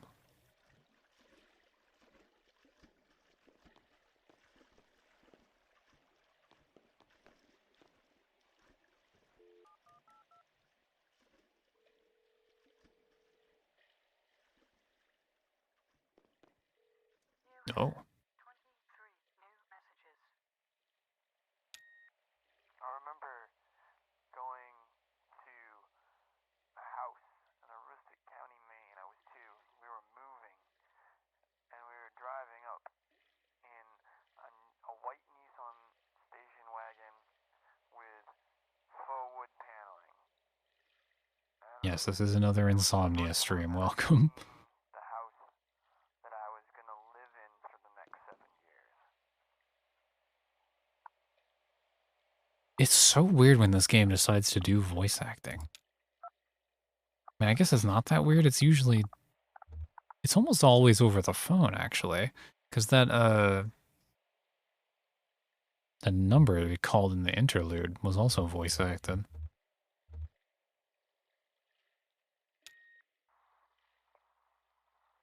Being washed in the bathroom sink.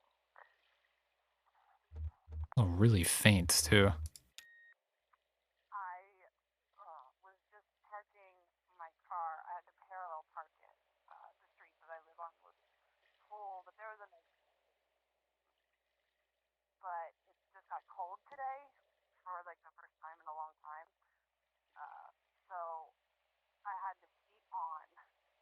Um, and whenever you have the heat on in an old car, it definitely smells a certain way. It smells kind of like it almost smells. You can like smell that it's hot, and you can feel it too. But Oh my when gosh, you she's smell talking it, about it is car like smell. from the car itself, like from the engine. You know, Silent Hill video binge. Any And thoughts on the series there's yourself? a lot of I've never played chemical Silent Hill. in that car, so Looks, it's not I don't know, exactly a pleasant looks smell, alright, I but guess. it's definitely strong and it's definitely there. And with the windows down, you can also smell that it's cold. So you get both. And that feeling together is super familiar if you've been in old cars a lot. Anyway, She's still today was talking about the... parking, and I had to go in and out about it like 3 times. But when I finally finished parking, it was like perfect. Yeah, that's... Both wheels against the curb, and Oh that's my when I fucking had god. the double memory of when I first learned how to drive. My mom taught me how to parallel park. She told me the story about when her dad, who was a motorcycle cop, taught her how to parallel park. And out a dime, and if she could fit the dime between the wheel of her car and the curb of the street, then she had to do it again. She didn't do that for me, but every time that I got upset about having to do it again, she would tell me that at least I didn't have to be a dime's distance away from the curb. Will's just standing here on this fucking payphone listening to this I got that smell a lot during that time. I don't know what my mom random, like...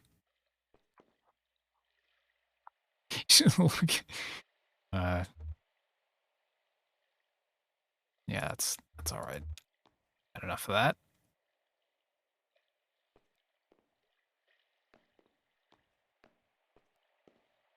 It sort of reminds you of Carrion for some reason. Yeah, it kind of has that same perspective to it. The art style is not too different either. Completed. Why aren't you playing Alien with the boys? Because I don't own that game. Also, it's a 3-player game, I think, which is kind of weird. And I haven't really looked too much into it. Is what they're playing? What, Fireteam Elite? I don't know. I have not. I looked at the Steam store page and I wasn't like that convinced, even though it's on sale. Don't you go diving into? It's actually really cold and kind of dangerous. Oh yeah, he dove into the water. I thought he said he was going back to the boat.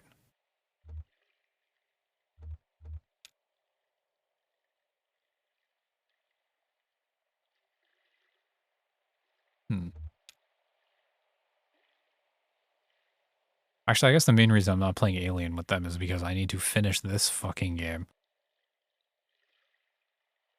Because it's been like 2 weeks since I started it. Key keeps some diet soda in the broom closet, but you didn't hear from me. Next to the bleach. Bring a flashlight.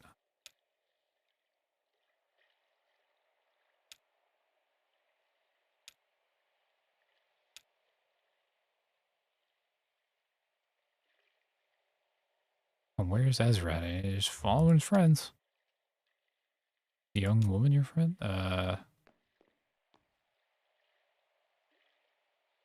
Yeah, this is just some kid we found.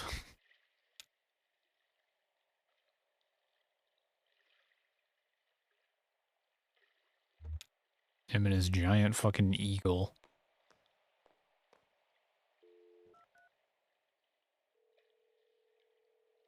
I wonder who Kate's gonna call.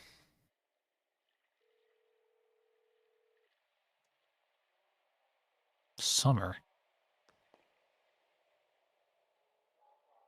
Hope I didn't wake you up. Can't really get comfortable enough to sleep anymore, except in the car.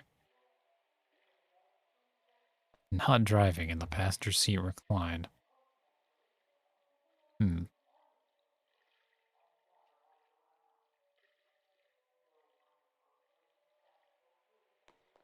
Thinking between me and Joey's stream is when parents get divorced and are fighting for your love. Well, I mean,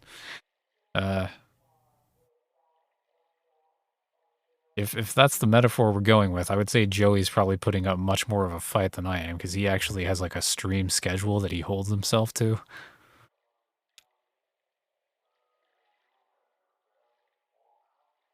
Couldn't get settled in bed, so I was watching TV, some cooking show about high concept junk food.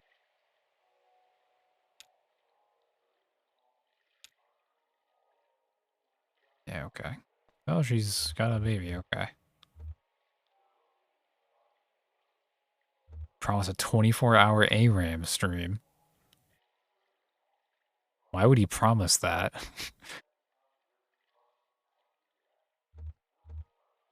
That sounds fucking awful. Get some rest, lady. Is what Eric said? Yeah. Oh.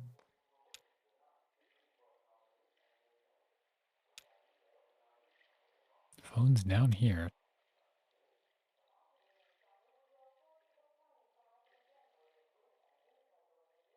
He negotiated it down to 4 hours. Okay, well that's more reasonable.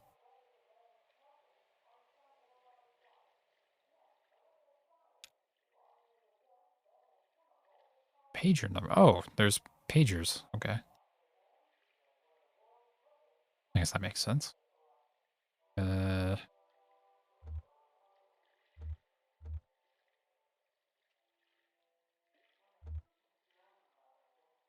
Try oil for your stomach. Or chew on ice. I mean, that's an option too. Okay, next up. Imagine a birth. Okay. What does that fit with being a tugboat captain? Some women choose to come to labor on the boat, actually. What?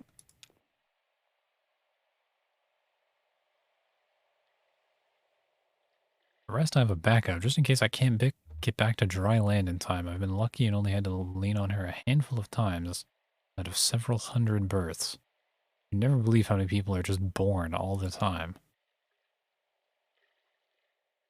Everything okay? Everything's great. Okay.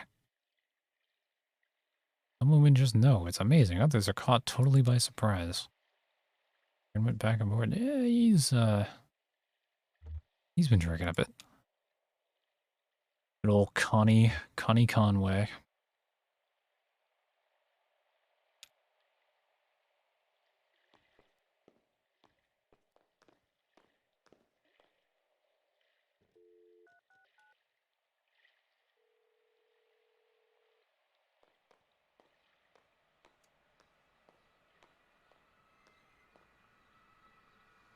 This is Claire. I don't remember who the fuck Clara is. She work at the Bureau of Reusing Buildings, whatever the fuck that place was called.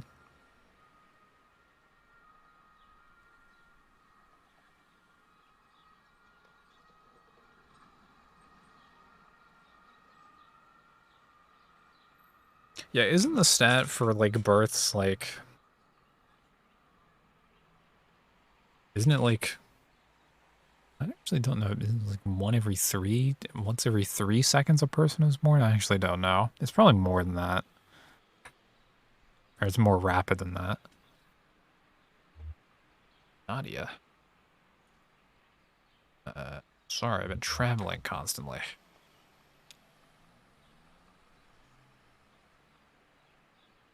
Went to the hospital yesterday to visit Uncle Andreas, but they moved him. Now he's in a hospice care facility run by some old Polish nun. That's very nice. But he didn't want any visitor. He's just being stubborn. Thinking maybe you came to visit, he would see you. All those afternoons you two would go drinking beers by the river. Don't you think it would mean a lot to him if he could say goodbye to you in person? I'd never make it back in time anyway. True, you're a long way from home, Claire. I suppose it can't be helped. Here's Mother at the door. We're going to try again to see it. Oh, tour's going well. Oh, right. Claire's the other musician. Right.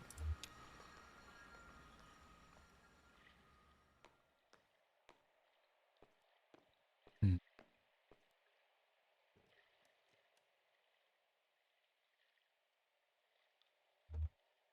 Sorry to hear. Are you close?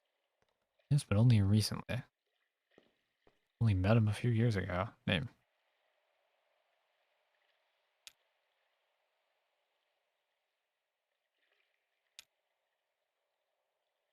Always take the dying at their word. Motivations are beyond our understanding. Well, I mean, sometimes. Look, and he's swimming back to the mammoth. Looking for the toilet.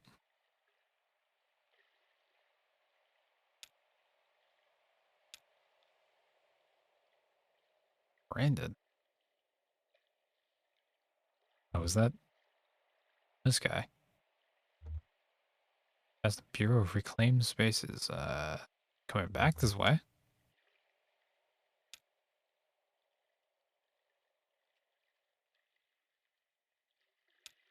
Hmm.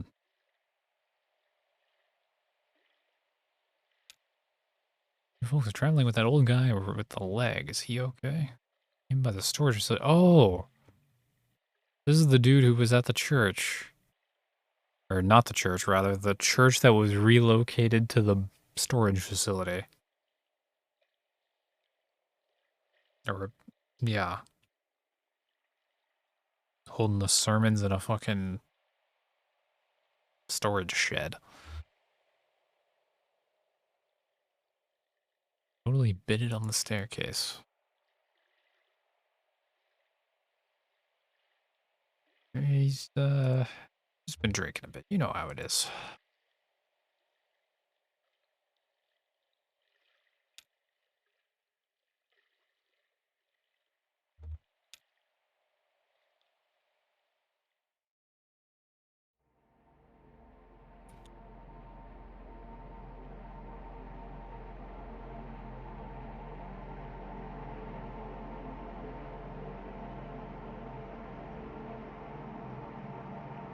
Oh damn, no will monologue here. Oh, never mind. Right there is Ratliff Monuments. If you ever need a headstone carved for a loved one. Violet Ratcliffe, never married. Nevertheless bore 6 children. For each birth, she locked the doors of Ratliff Monuments for only 1 day. Even with a young Earl when she was in labor for 36 hours.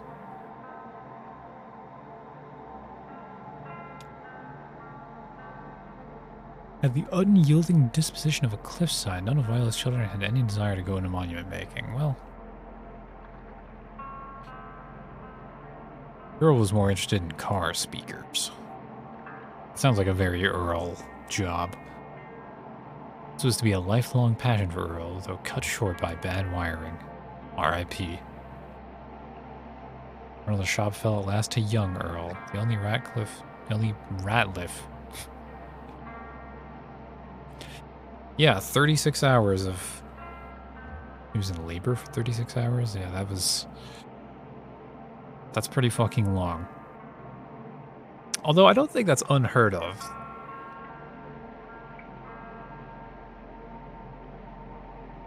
Some women do be in labor for a long time.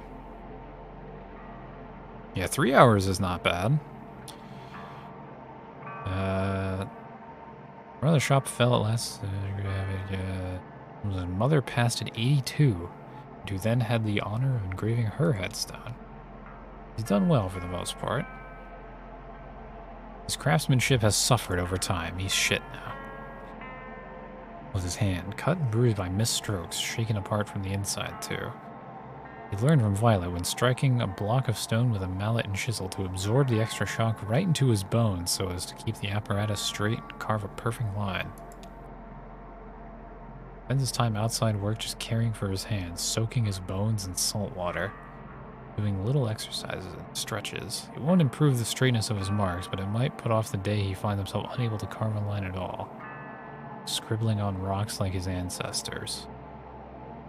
That's the day he has nightmares about. He dreads it like death, though he makes no distinction between the two.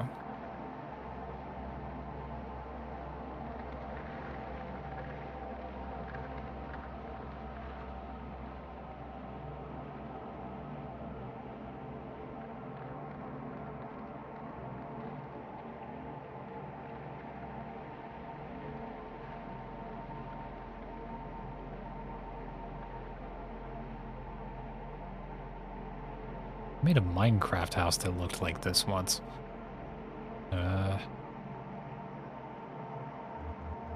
Card game? The Advansky Center to make some quick cash. We're gonna make quick cash.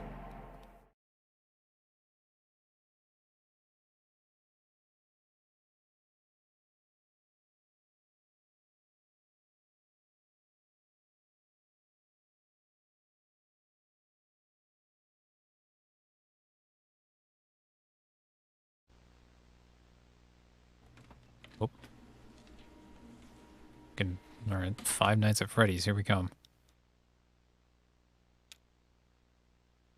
Morning, Bags isn't feeling well. Long night. Poor kitty. Tape from last night. Daryl left the lights on again. Oh. Slashes? Oh, God.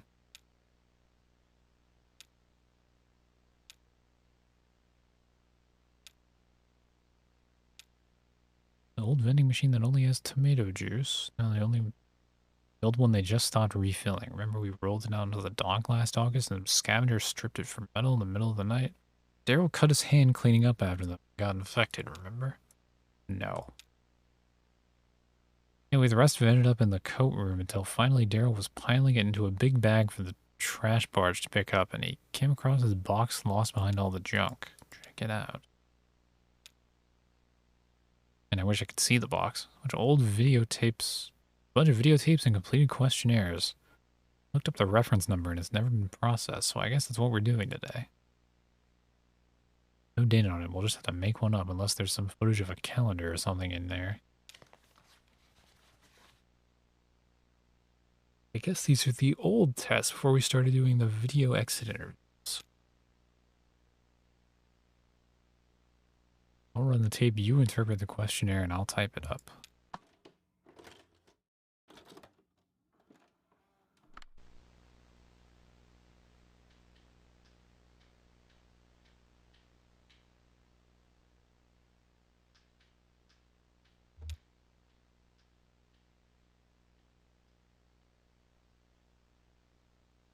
Modernist bookshelf with a fancy vintage turntable. So ostentatious, so Daryl. My bookshelf.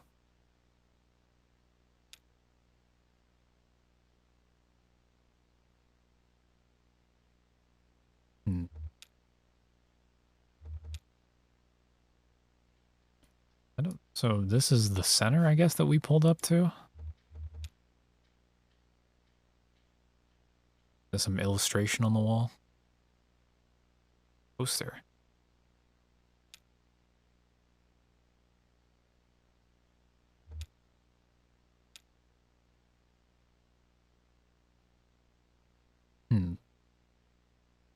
Something on that wall that replaced the poster, but no one can remember.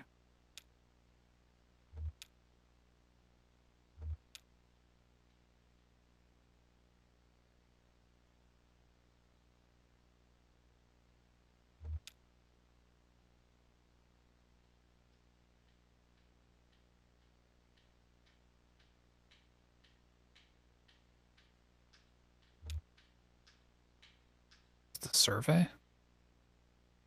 Why is this built like a set? I guess everything in this game is kind of built like a set.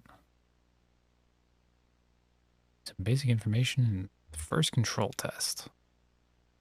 Subject's general disposition? Why are you here? Oh, I see. The passenger said we can make some quick cash taking these tests. Demographic category. First thing you remember. A bird cage. Mid-20s. Wow, that's accurate.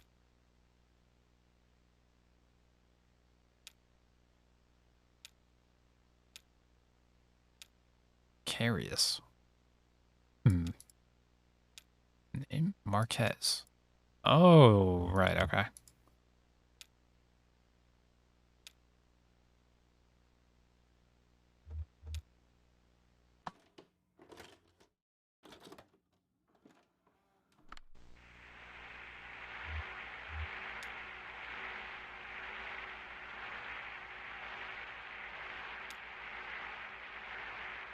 Well, you don't recognize Will, the boat guy? Former intern. No, he probably was.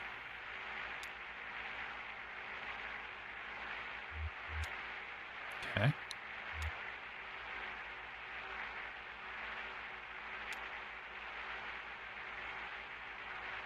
These creepy distillery guides.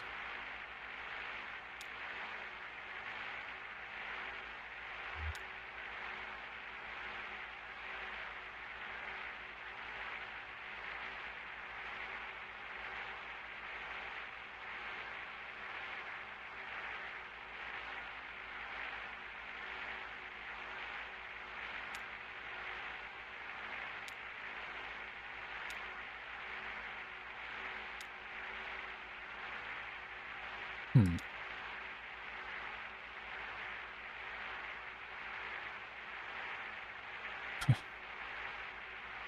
Somebody, I see the power company funded the TV station because, okay.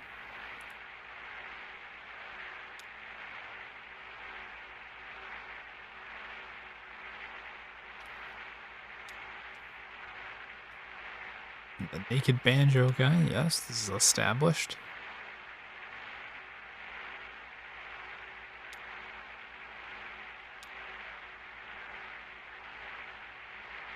EVP was the one that the flood. Oh, the flood took out the station, huh? Did Shannon have a naked banjo show too? No.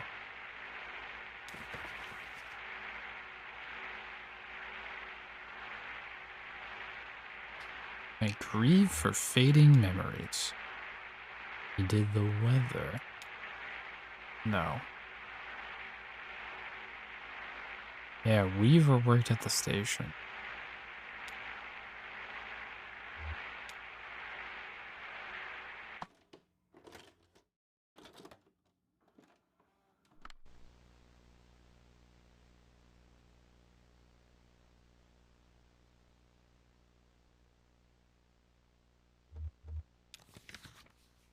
Without turning around to look, please describe the following objects. Bookshelf. I wasn't paying attention to how many shelves it has. I'm gonna say 4.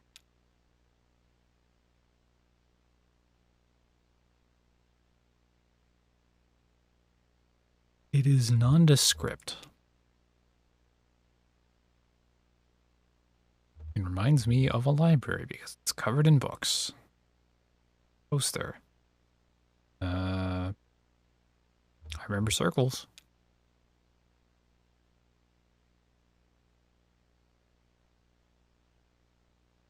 Now I have a poster. It's a chart of resistor value. Very practical. Lighting, just kind of dim. I mean, one lamp, but average.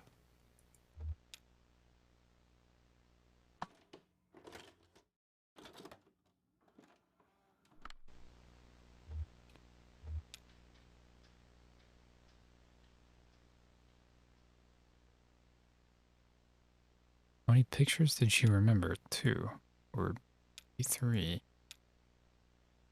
An orange, strawberry, guava. Hmm.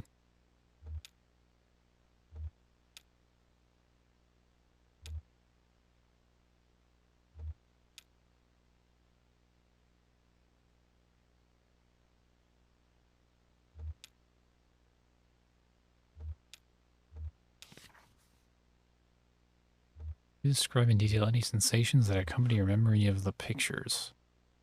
Remember the way the fruit tastes. Guava is just like candy. It's almost unnatural.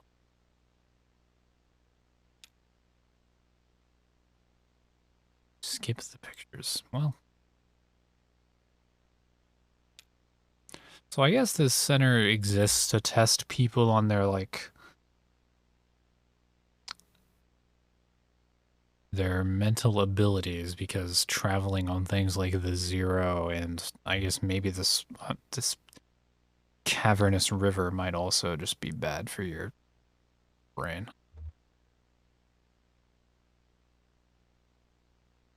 Let's use photographs.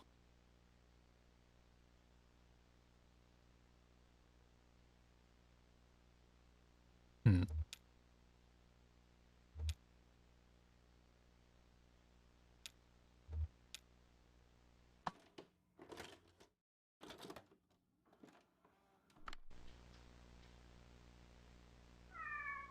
That's a cat.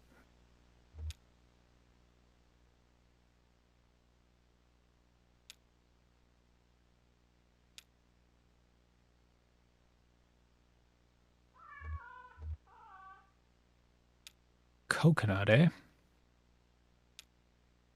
Disappeared without a trace. Am I about to see Coconut get kidnapped? A nocturnal creature.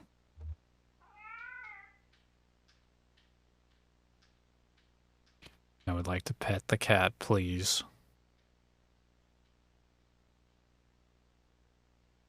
Damn.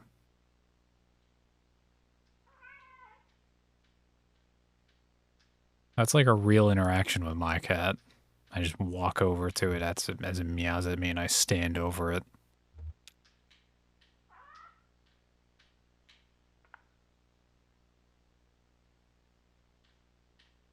Am I bringing this to the cat? I wonder what this arch is for.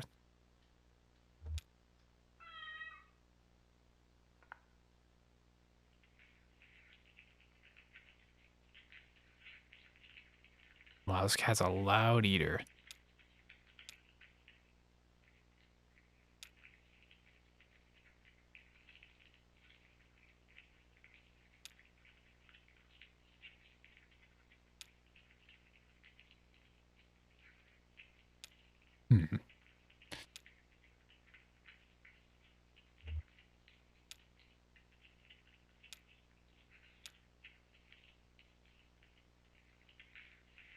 Which is the nobler transgression?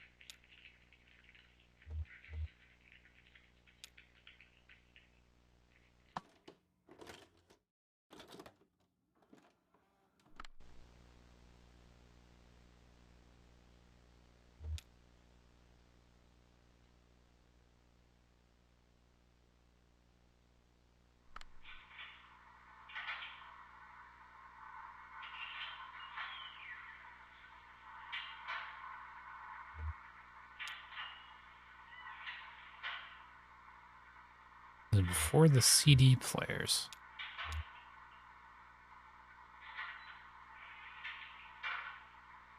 So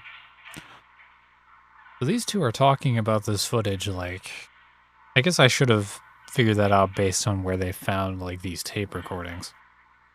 They're looking at this in quite a few years in the future.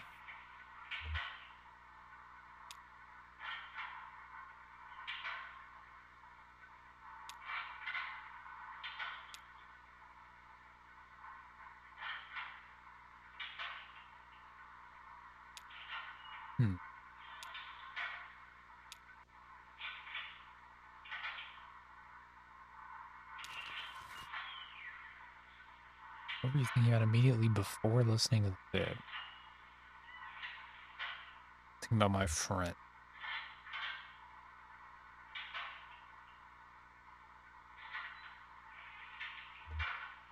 Never really stopped thinking about it.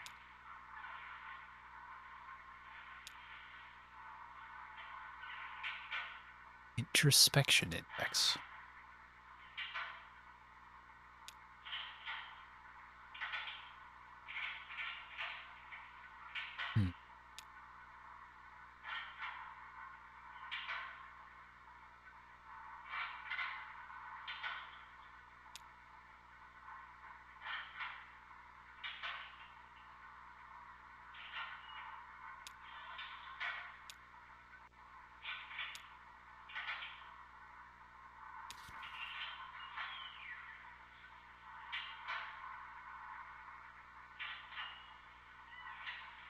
It might be on the other side of the door. Whatever, not, I thought it might be a closet.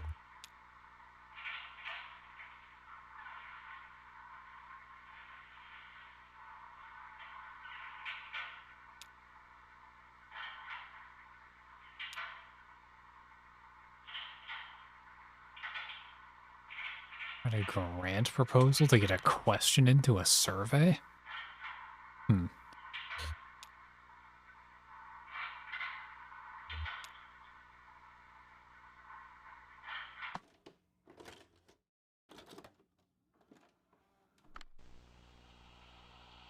No, there's Will.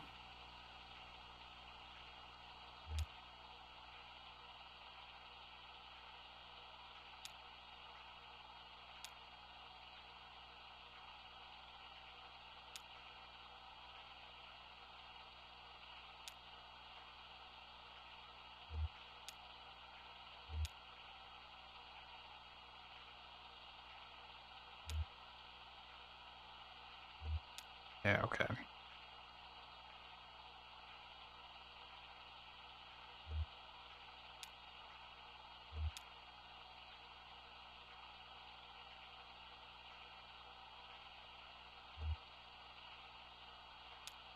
Died during college. It's this random accident that never should have happened, and so sudden you never could have seen it coming. He was back home visiting his parents and he fell off a roof. Wait, that sounds familiar.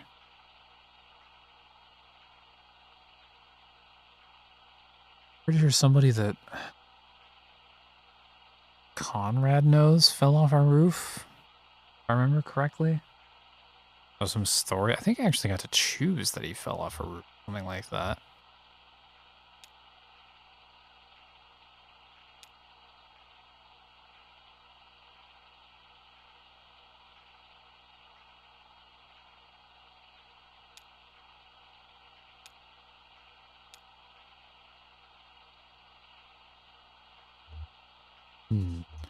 Acts of God, or what you call it when it's nobody's fault.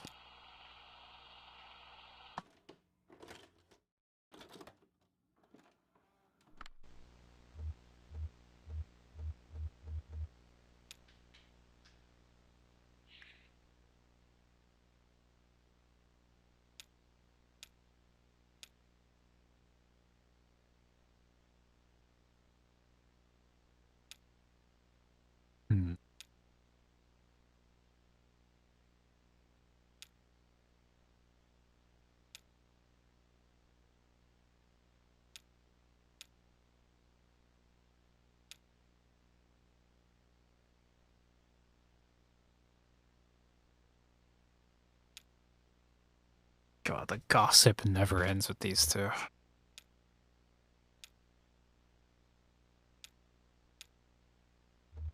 Usually flip the calendar backwards. I didn't even realize there was a calendar until I flipped it.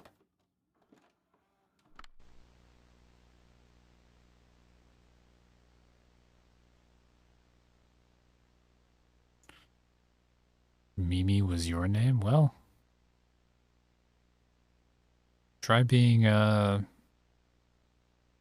Super Monkey Ball character, because I think there's a one of the Super Monkey Ball monkeys is named Mimi, I think.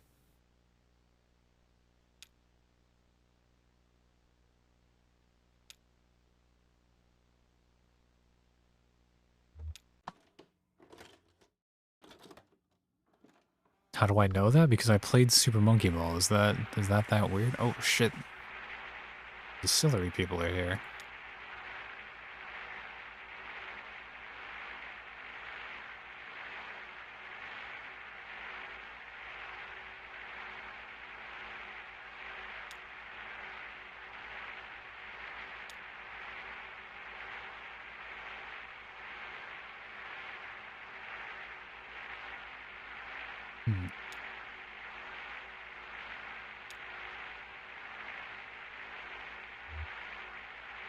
Like when they make up a dead person to look like an old photograph of themselves.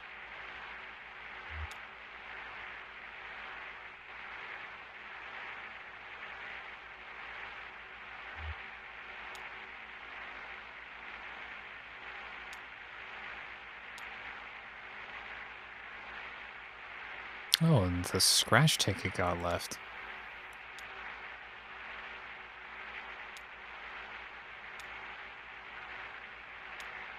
And it was worth $5.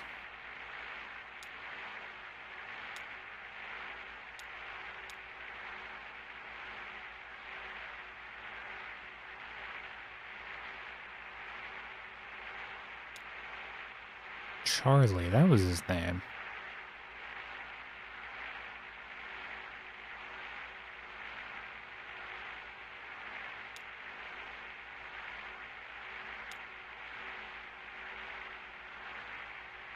So I wonder, I remember people who are gone but not forgotten. Is that like foreshadowing that everyone here is gonna die?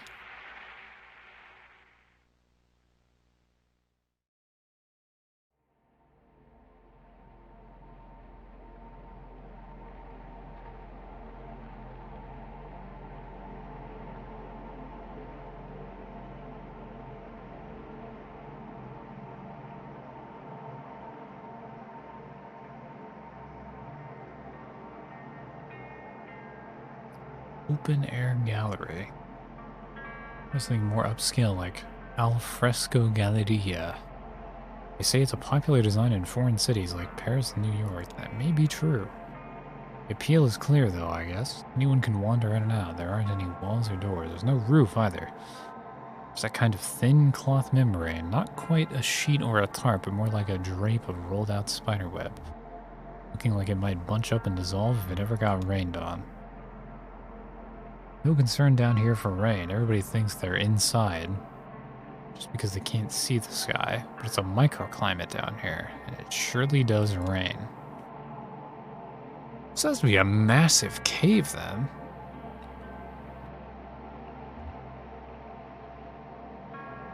Right now they're exhibiting some intimate photographs of small-town life.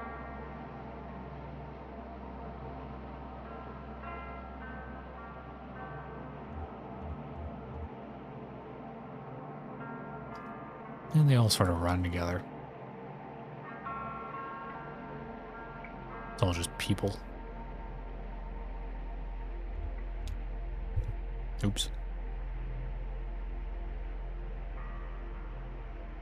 Reviews have been good. It's a popular show, probably because of its relevance. The town depicted in these photos was very recently flattened to make way for a big museum project.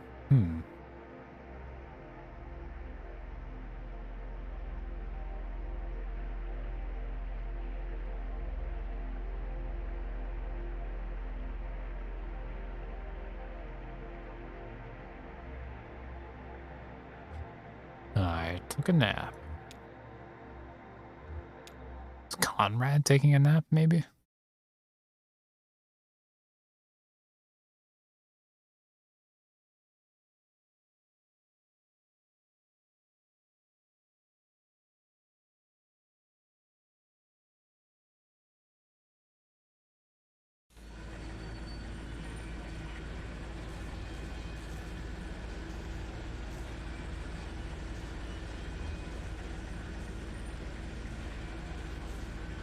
Going ashore to do some mushroom hunting. This little island is my favorite spot. I figured we're already running late. What's one more unscheduled stop?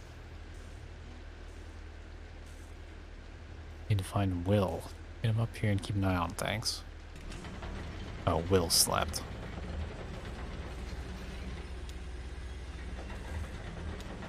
Okay, lower level next to the something or rather. Fuel room, I think. Time to record a thing.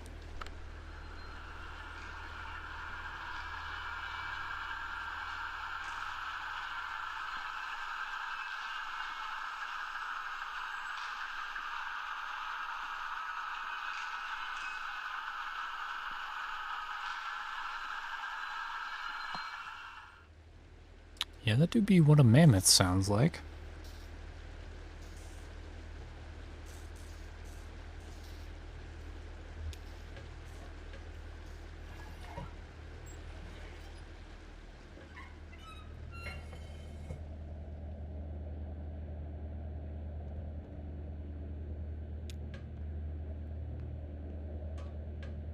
Man, I've gotten so tired suddenly.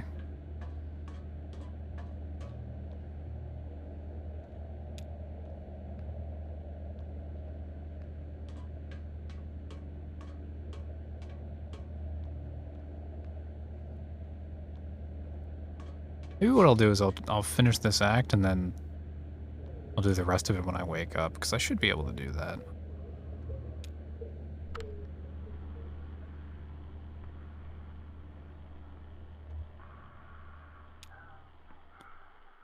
What did lecturing?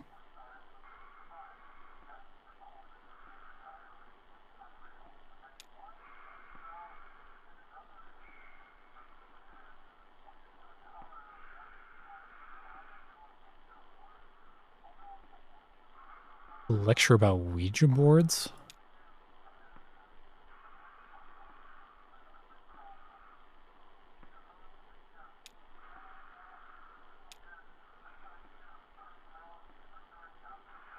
Oh, this guy's actually saying this stuff over. It's just very hard to hear. Counter configurations. This is a memory and cognition. Remember. Inventor of the phonograph. Hmm.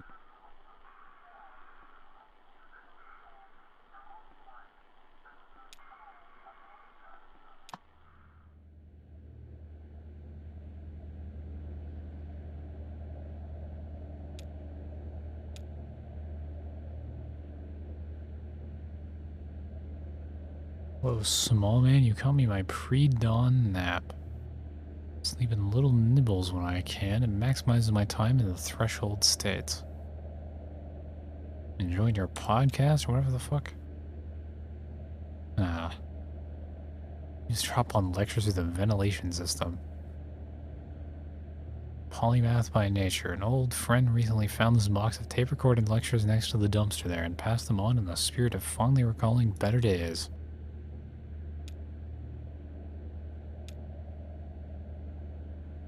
History of the philosophy of death.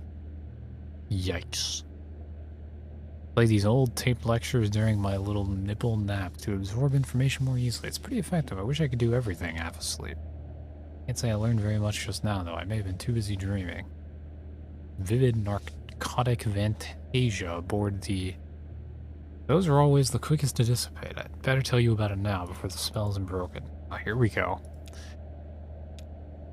I was small, not a child, an animal maybe. Patrolled the corridors of the great iron ship searching for scraps. And mice, I think? And crying. Also, he was a cat. The crewmen slumped in odd corners or lay drunk on the desk. The halls smelled of shame, defeat, and rot-gut corn whiskey. They dumped artillery into the water, tore their flags into cloth scraps, and made handkerchiefs to bury their sobbing faces.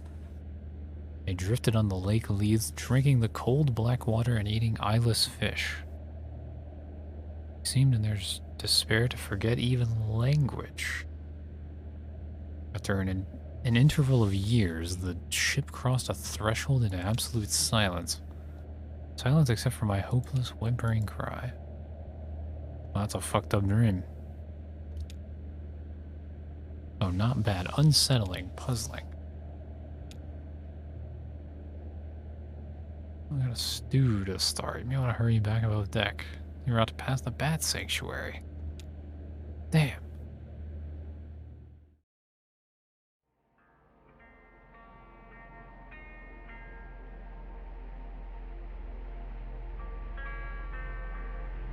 Okay, got some mushrooms. No preferences when it comes to mushrooms.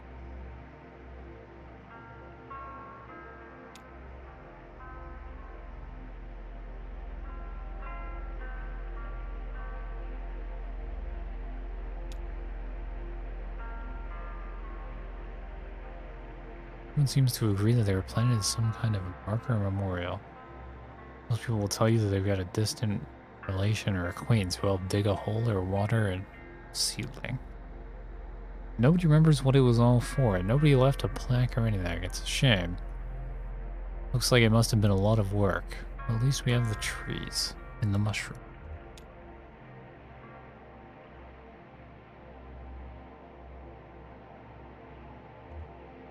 Ooh, mushroom stew cooking? Or deliver a package? I think we want to deliver a package.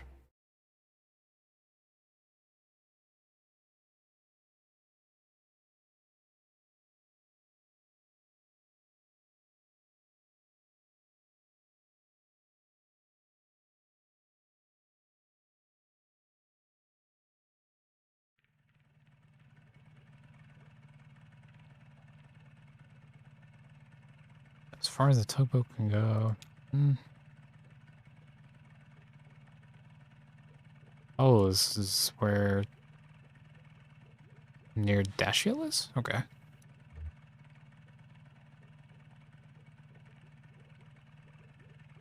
That's the bat sanctuary, which is really nice.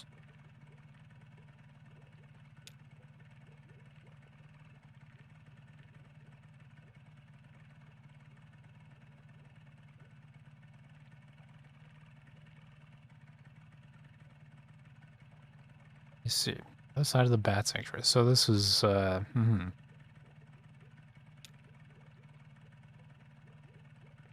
just go into Poppy. Meet you on the other side. It's Samonitis.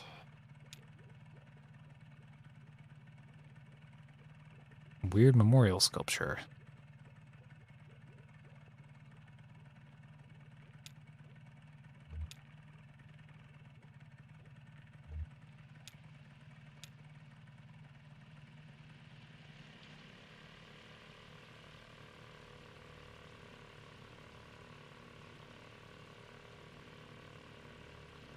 See if I can direct the light.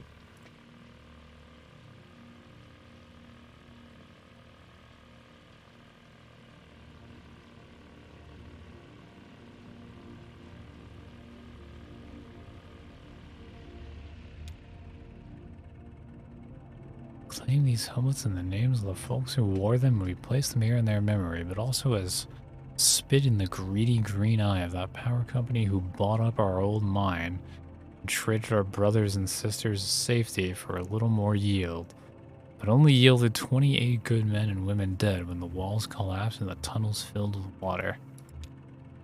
Their lungs were black, but now they're washed clean and full of water too, and swept through hidden tunnels in some awful cave we never will find, and so we guess the water buried them for us.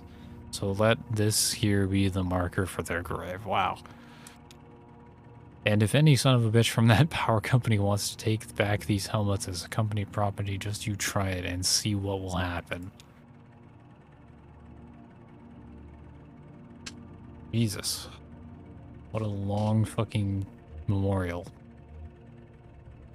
Oh, so these are from that mine, eh? I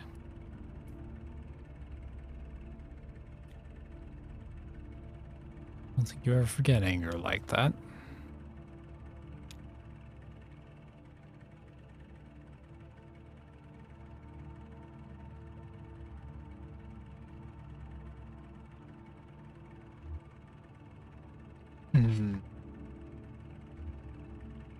Yeah, the miners made this memorial, but it should have been the power company. It's their fault. Yeah.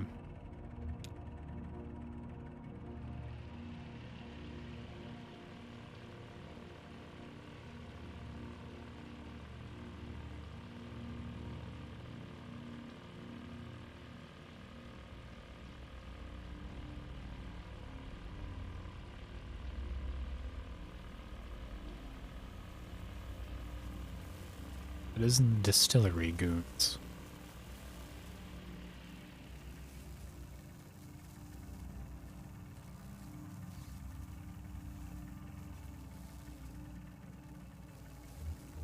Feeling alright there, Conway?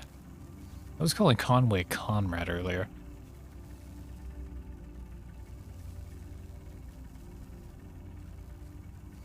Leg doesn't hurt anymore, it's just kind of numb. Shoulder too.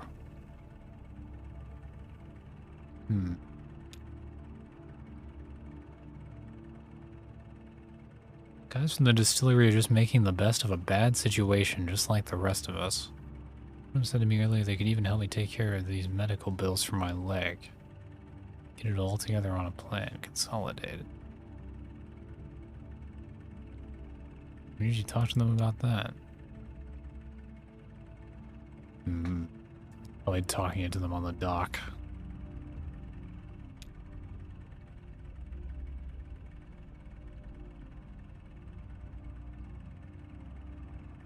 I think it'll all work out, even this delivery. Door, true.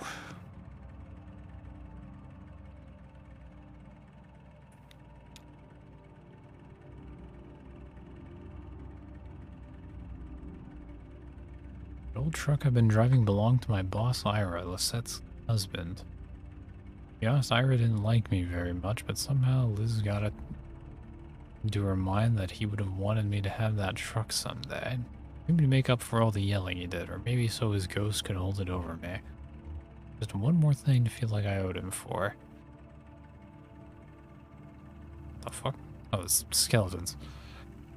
Anyway, they got their trucks at the distillery, and now that the antique shop is closing up, I've got no use for that old truck. I was thinking you could take it. Well, I mean, sure.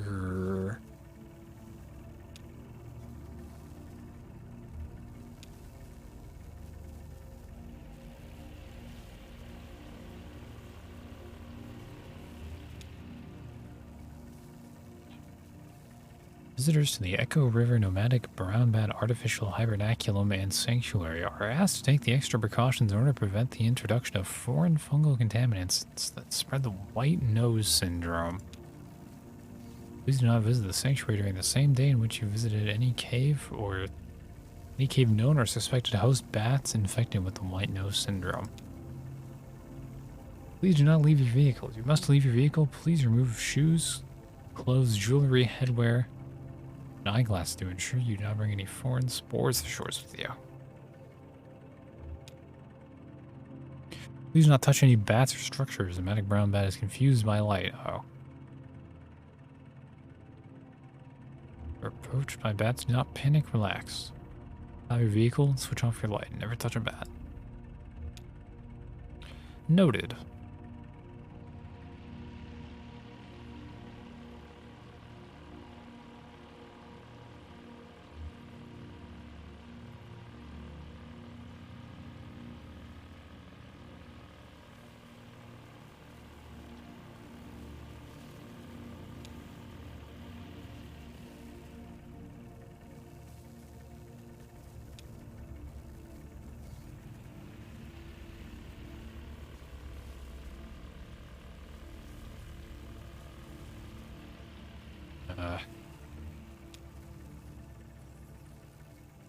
Bat fact. Ever talking with your mouth full? Bats do it all the time. Bats talk in extremely high frequency clicks, too high for humans to hear. Then they use their powerful ears to scan for the echoes of these ultra. Yes, yes, yes. This is Bat Facts 101.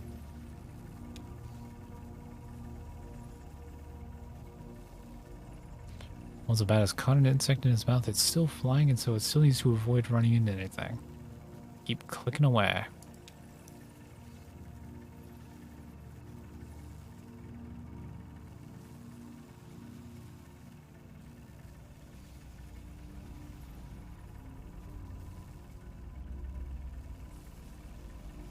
I wonder how the other bats know whether one of them is really talking or just chasing a bug. I would assume them actually communicating is a little different.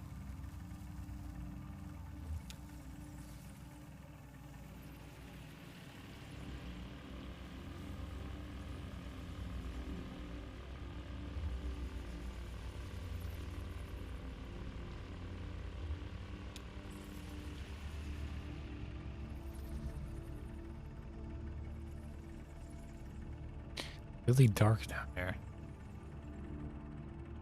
Yep, just thinking.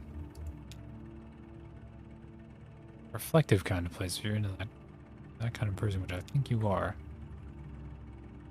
What are you thinking about? Bats. Yeah. Thinking about Lisette, I actually think she'd like it down here. She always liked old things and empty places. Places that are full of weird stuff, but they still feel empty, like that wax museum.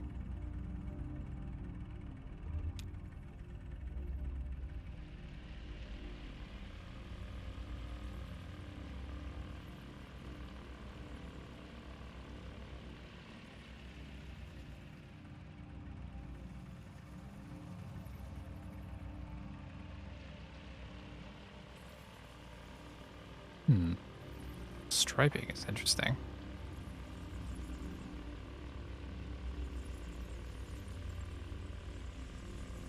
And Dr. Seuss tree. I really understood why anyone would go to a wax museum willingly. Yeah, I mean, they're pretty weird. I don't know. I mean, I can, like, appreciate the skill required to make one. But yeah, I don't... It's a very, like, one-note kind of museum. It's like, oh, hey, look, that looks just like that person. And then you say that, like, 40 times.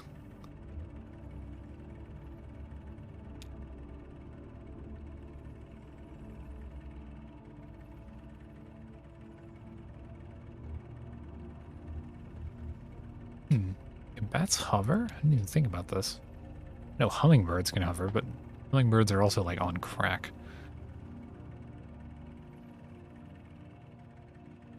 Going to the famous LA one.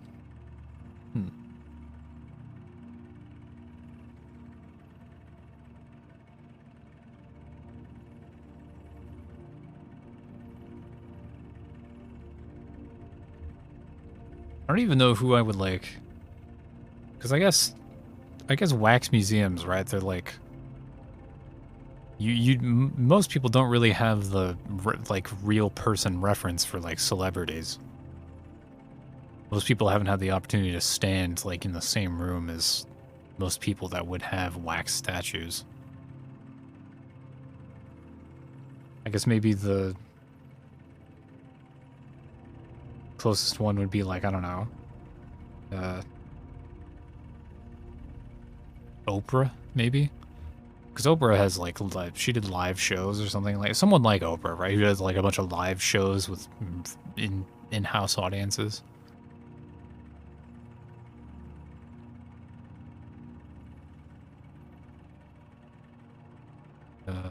Used to watch lightning bugs in the evening over at the edge of the woods. It's kid Charlie. Oh, Charlie's that's kid, damn. I'm going to college and studying astronomy. I think he got his love for stars and watching the bugs.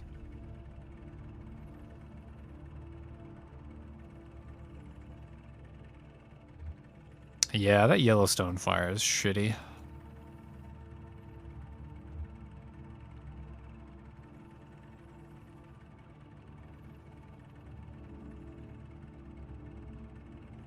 Me and Charlie, sometimes we try to see one of them up close. You lay in the grass and you have to be totally still for a while, like one of those wax sculptures. Don't even breathe.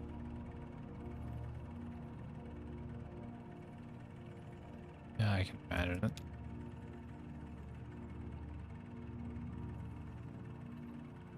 Oh, sorry, it is Yosemite, right? How the fuck do I mix those up?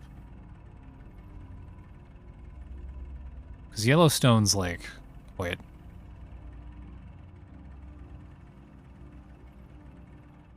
Time out, I'm searching this.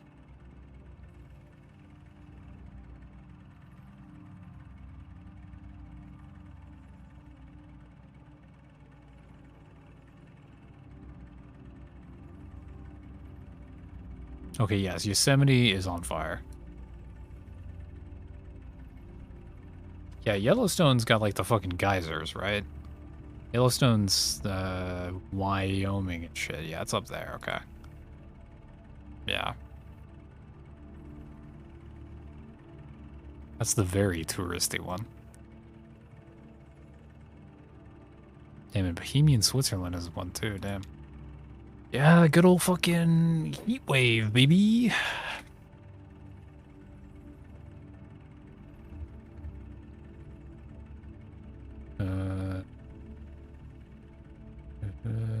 Talking to someone earlier, but we met in the mine. You were on the phone with someone. Just a friend. Alejandra. He has kids now, so we don't talk as much. He's venting to the phone about the landlord. That actually sounds correct.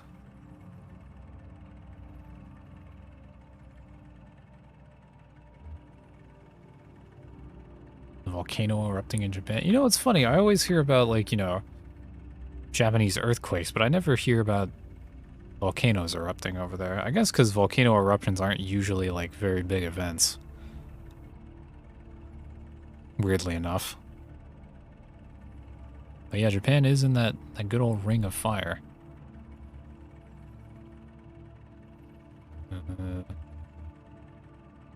Very patient. I could tell she had no idea what I was talking about. It's harder and harder to reconnect.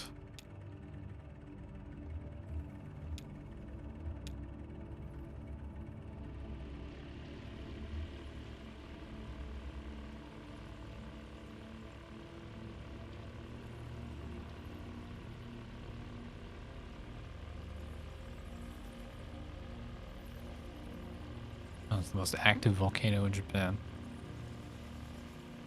Yeah, no, I think the last volcano, like, I heard anything about. Like, I even, because I live in California, I have volcanoes that are, like, kind of around. I mean, there's none that are, like, threatening me.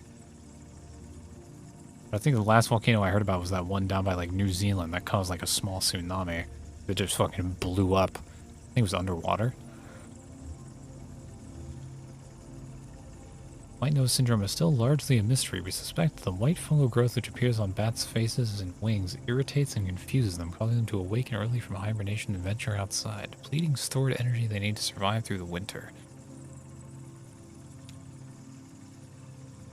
But biologists are nowhere near curing the disease. It spreads quickly and is highly fatal. This way, white nose syndrome has drawn some comparisons to colony collapse disorder as suffered by bees. Man, that's pretty brutal. They're sudden, violent, and mysterious. Will honeybees in the nomadic brown bat be two more lost species wiped out in the geological blink and forgotten to natural history? Possible that a cure won't be identified in time, so the sanctity of this artificial hibernaculum is our best hope of preserving them. As you leave the Echo River nomadic brown bat hibernaculum and sanctuary, please make sure your vehicle and clothing are free of hitchhikers.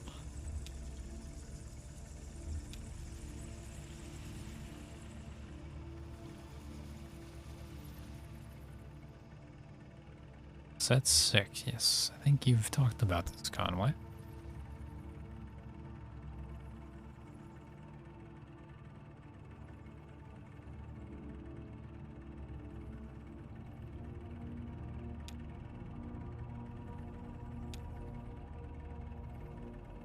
Hmm.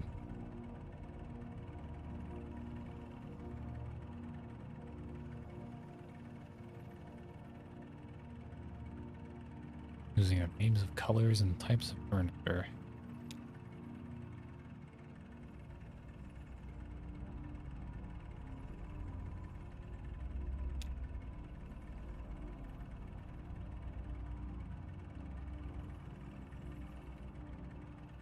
Or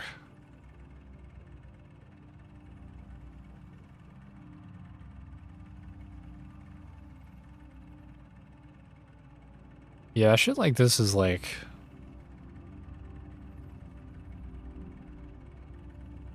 this is why like I don't even know that I think I might have even talked about it while playing this game because there was like a couple of scenes with Lisette in it. But man, like just brain degradation is fucking terrifying. And like the whole process of like people having to adapt to you like in real time as your brain becomes like more and more disabled is like ugh.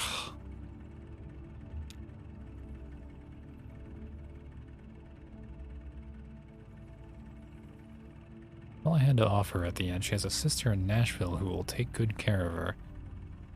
Now that I'm not around the shop all the time, what was that old guy's name? Used to make deliveries for the shop. Smells like leather. I see. Damn. It's brutal.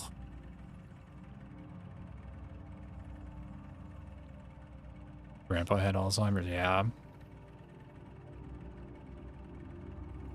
Fucking rough. Rough.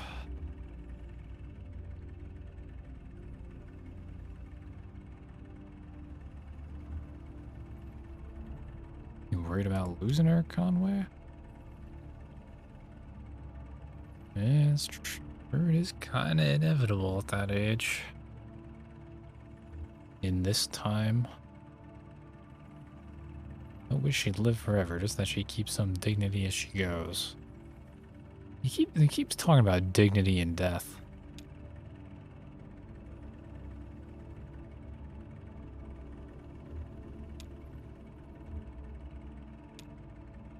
Keeps coming up.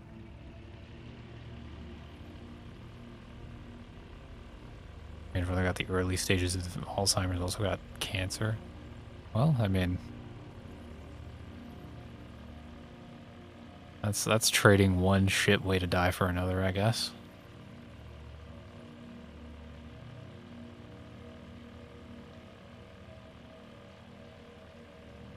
mean, I guess if, you know, you're hit late enough in life and the cancer is particularly aggressive, maybe it's not as arduous. Dying. Not that I would know.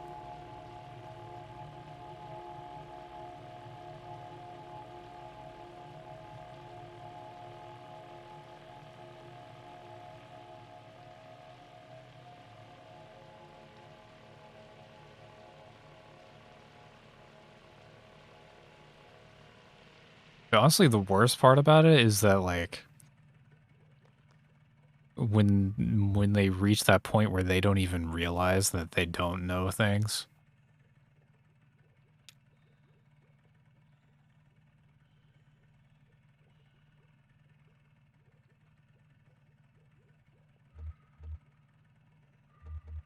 There's no fall asleep, old man.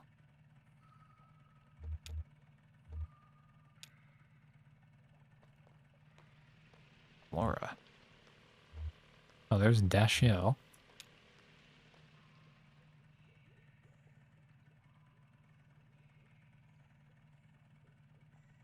Dashiell Morse.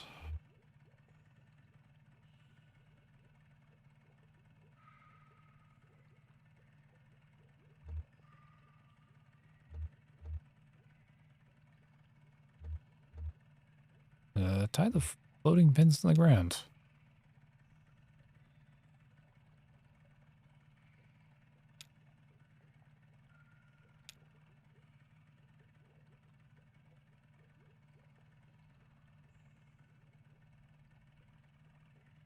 Oh, he's hooking up an old phone. Trying to attach some workaround. Maybe a little box the customer can attach right before the wall jack. You do still work here. Tugboat, they weren't totally sure. Oh. Hmm.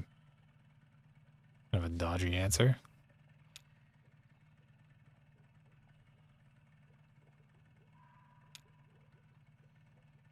Believe it or not, I've been coming here since I was a kid, for one reason or the next.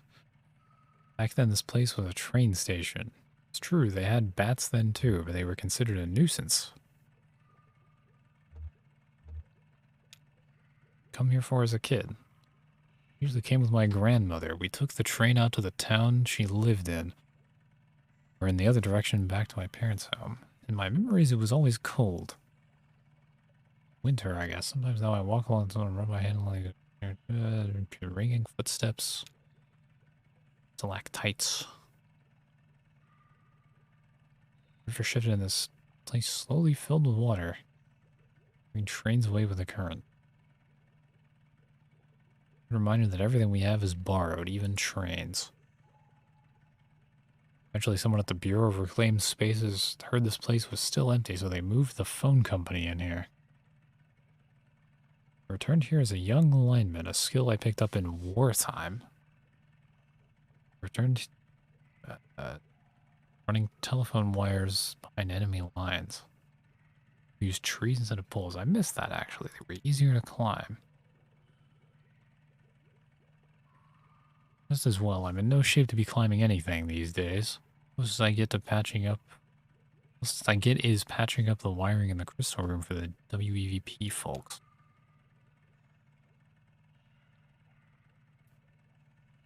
You ever know a girl named Weaver? Yeah. I met her a couple times at the TV station. Although I didn't know her too well, she handled the archives. I was helping with the writing and stuff. Really seemed to know her way around all that gear, though. She had a head for signals, I think. No idea where she ended up. I would guess she's probably not too popular around the station anymore, but I always liked her. Listen, if you're interested in the WVP, you should go talk to them directly. They're always looking for volunteers. Still running.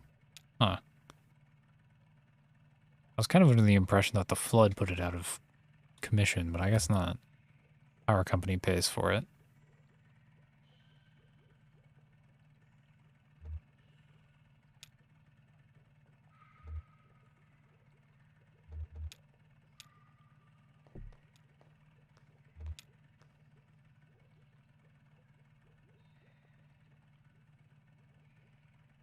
I remember Remember Flora?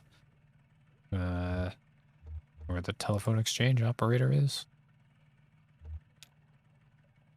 Just exploring. Yeah, okay. Oh, is she? Hmm.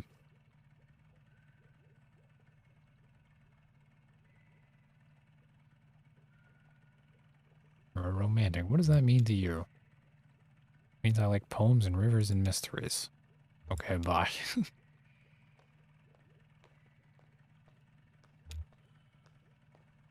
Plaque say. Belle and Lois, the lovers' careers. Bred for racing, Abel and Alois spent most of their lives as carrier pigeons in the employ of Echo River Avian Post. They retired here after Abel was disfigured in an accident with a light aircraft. Oh, God. The old habits were hard to die. Abel and Alois would pick up scraps of paper from the ground, trash, even pull them out of pockets, and deliver them to other people nearby, to delight or embarrassment. Word spread, and travelers passing through this tunnel began to come prepared with love letters, poems, and other written desires to pass along indirectly through these pigeons. After a hard day's work, Abel and Alois would always be found nestled closely together in a disguised newspaper stand set aside for their habitation. That's where we left them. Neat. Pigeon lore.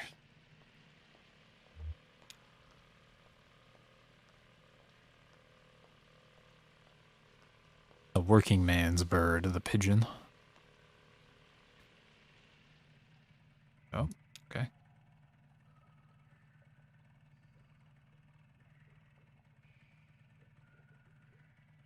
The parcel claim to be found the power company.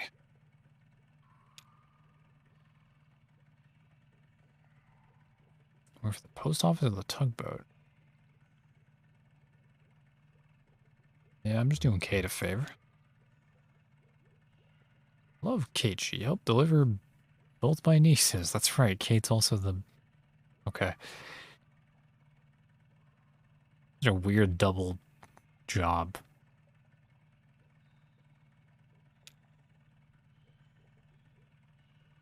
Loretta's granddaughter used her too. Loretta used to work here. Mm-hmm.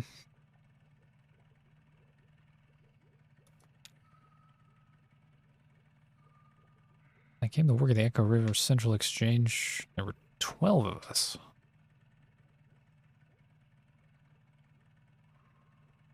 Oh yeah, I didn't even think of the delivery pun there.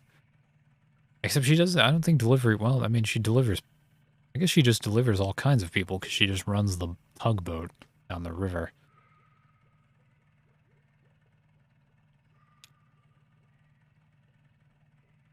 Mm-hmm.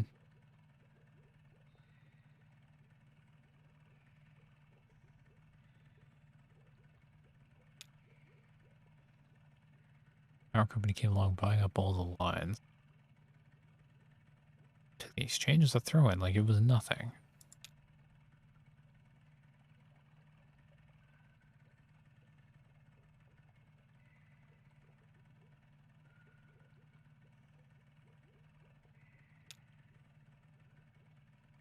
We were reassigned.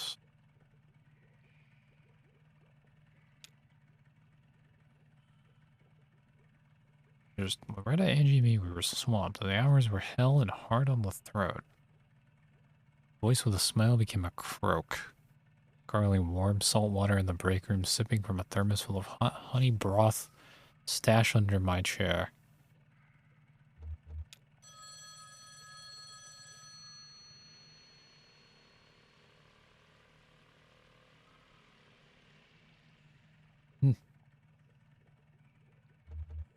This is a good ring.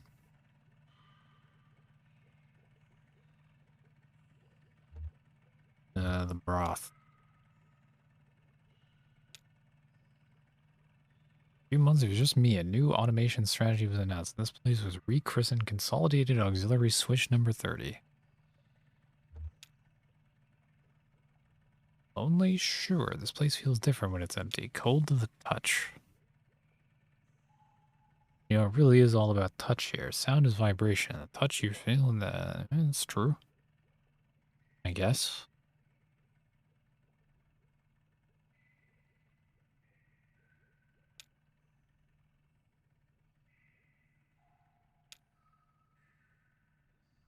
Power company first tried automating this old exchange with fancy new transistor arrays. The switchboard caught fire.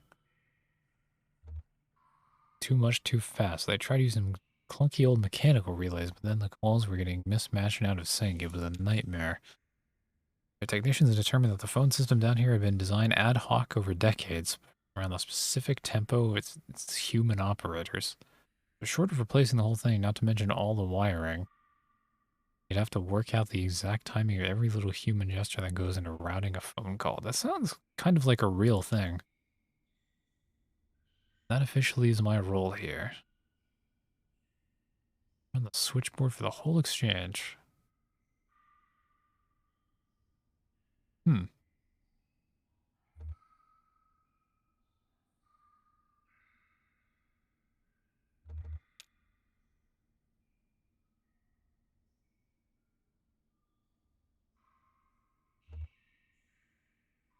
Carry on patching while it collects and collates in the background.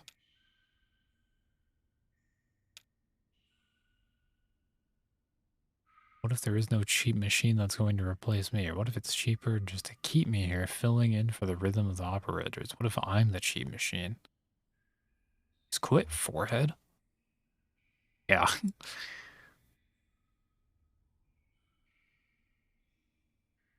Silence for peanut shells waiting to be replaced by a robot. Doesn't sound very dignified. There's that fucking dignified, doesn't people? Hmm.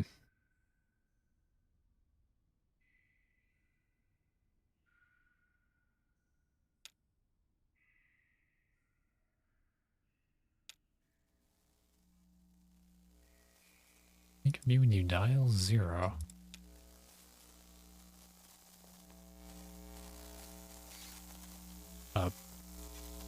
Conway?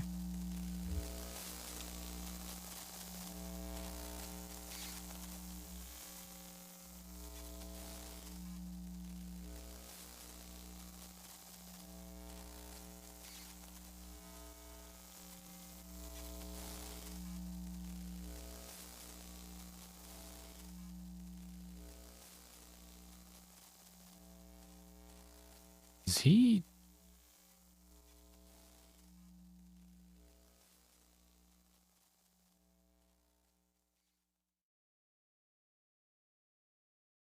Surely he didn't become a complete. Hmm.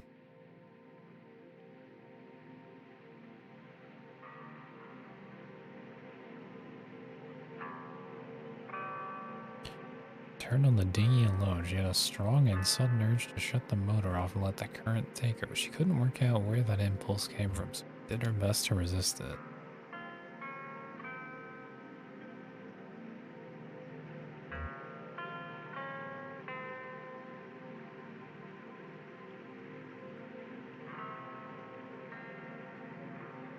Met a painter of shipwrecks. Word from photographs, so his paintings could be divided into 2 categories. The ones he painted from life, and the Echo River was a very good source for these because its currents were so unpredictable and the tunnels so dark. Printed these in oil paints by lamplight, working for hours cross-legged on the porch of his houseboat/studio. Then there were the ones he painted from memory. Mostly the memory of a single wreck he encountered as a much younger man, picking up the litter.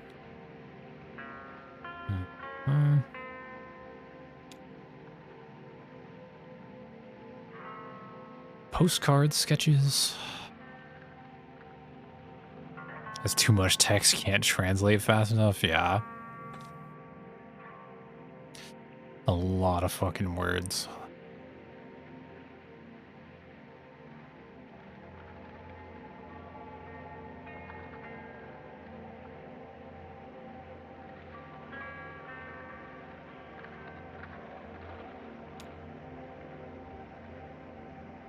Oh, I can pick more. Flower salesman. Loaded ways Alongside buoyant pots bobbing untethered, he corralled them with a long pole and a stream of small adjustments. He just started work for the day, so his stock was full. He pushed a few bouquets her way. First was an elaborate bundle of pomegranates arranged in the Roman style. Said it was for a particular kind of person. If it didn't remind her of anyone specific, she'd better move on. Next, a delicate mixture of dandelions. She was feeling distracted when he first designed it, but some customers found it hopeful. Finally, an elaborate mixture of snapdragons made to look domestic. He suggested it would make an appropriate apology bouquet. Drifted away with the current, pushing his flowers along with the raft.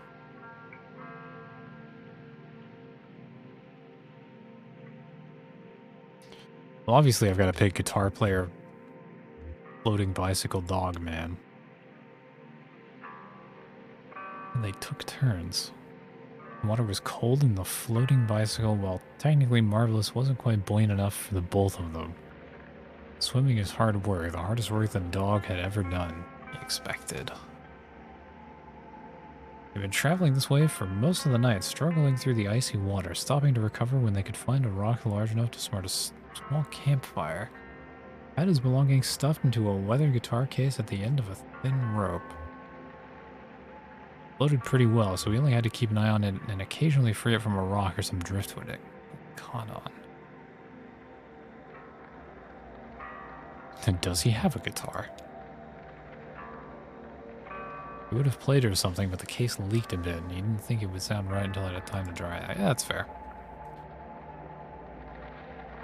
Gave in, shut off the motor, and floated for a while. Then she knew what she'd been craving. A moment of silence.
Can I control? No. Is it abstract? Yes. This game is very abstract. Although, to be honest, it's more, it's more cohesive. It ended up being more cohesive than I originally thought.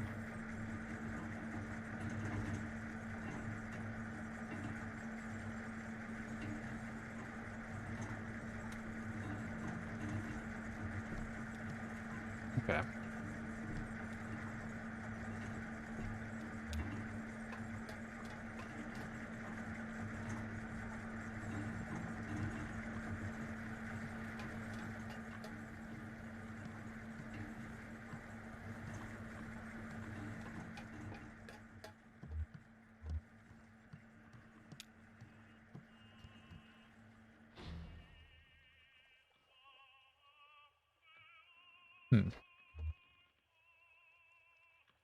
Oh, we're getting ready for it. Oh yeah, Claire was still going to perform on the boat. That's right.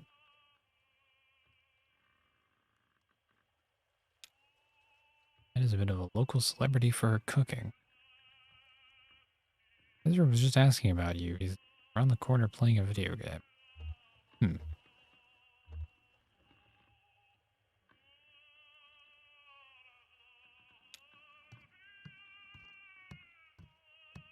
It reminds me of the one that streamed one with the hobo. Oh, Disco Elysium. Yeah, honestly, the art style in this game reminds me more of like Oh, what's that studio's name? Studio that made like Inside, Limbo, Play Dead, I think. Or actually, no, that's they split it into two studios.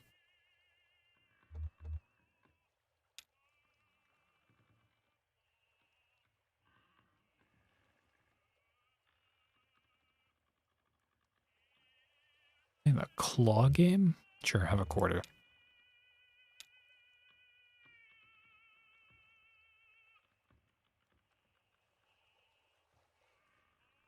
Ooh, they took him.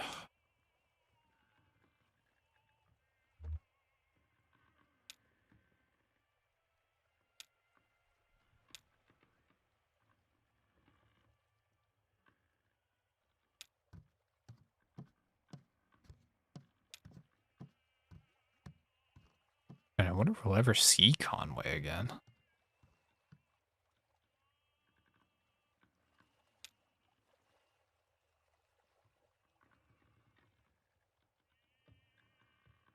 Hmm.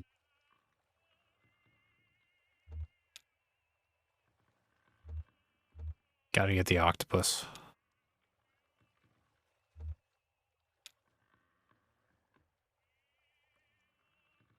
8 seconds. Square in the middle. Okay.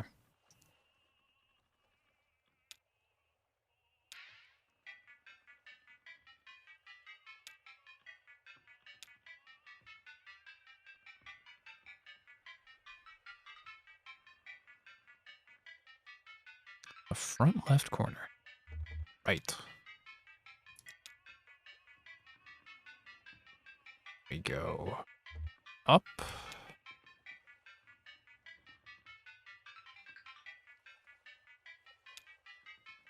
Center of the machine.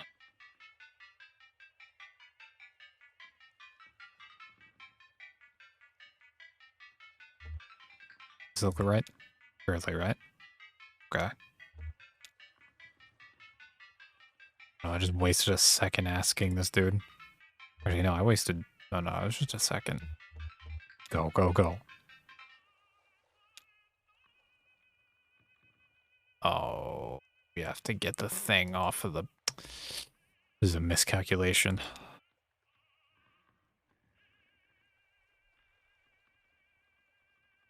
Oh, man, had no lead. Is he coming back? Probably not.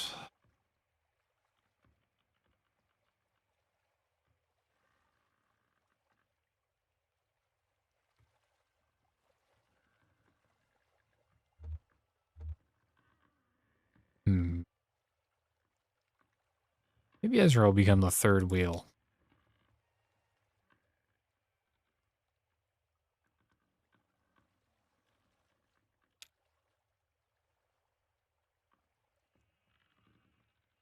Although he's not a robot.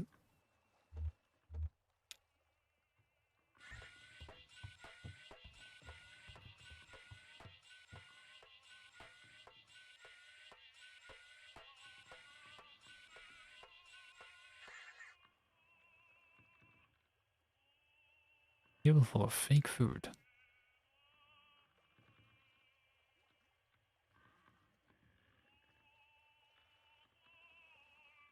Hmm.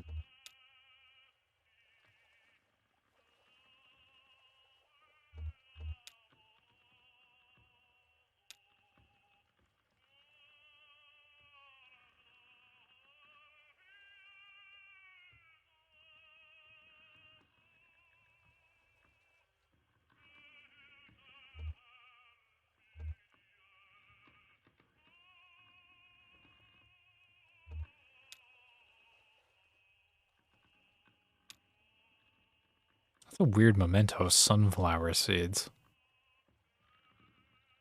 Uh, it's weird that they just disappeared.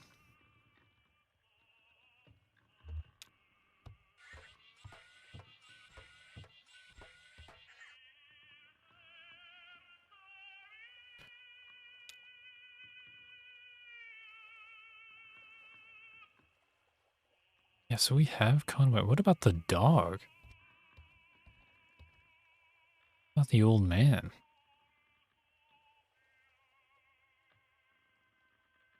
Oh, yeah, we have to make the delivery too? Shit.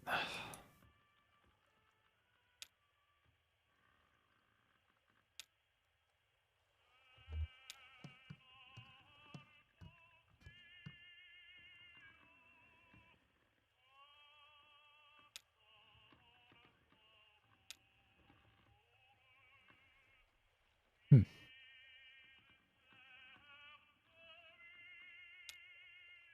Damn, they're serving snail here at this restaurant? Okay.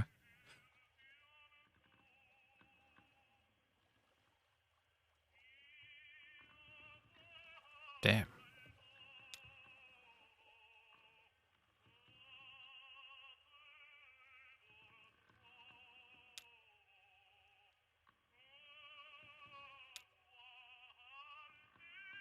I wanted something primordial. Probably something from very deep in the lake.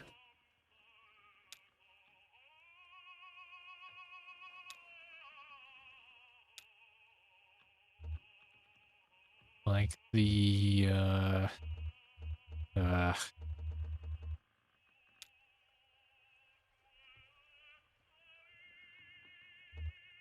aged blind cavefish and small salad. That's primordial. Perfect.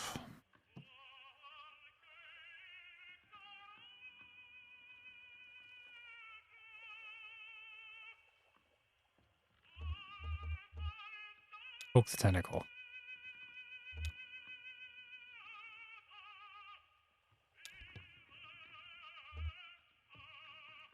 Whose food is this? The diver's table, and this was the diver's meal. 15 years old.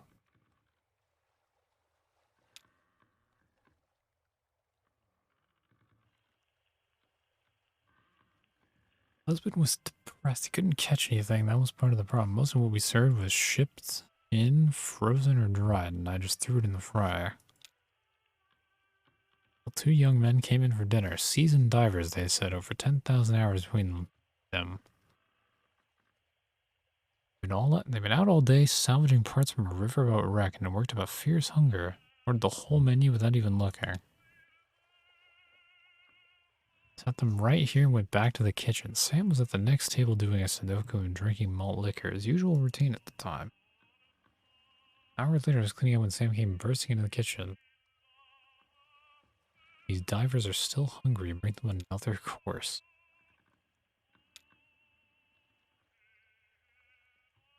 Keep making up dishes. Bring out food. Into the small hours of the morning. Made up so many new dishes that night I could write a book.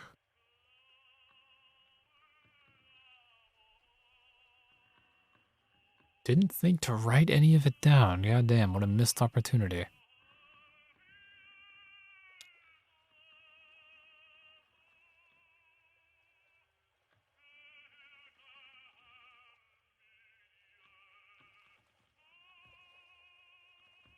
So rather than like write things down or take pictures, they preserved the whole table.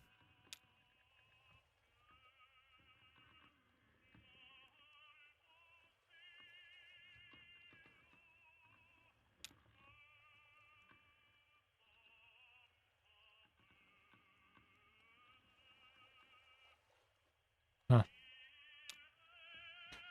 Restaurant lore.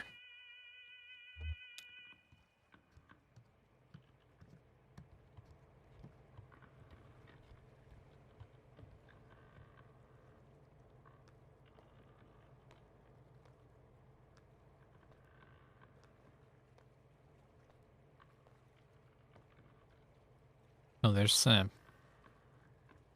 The Fisher.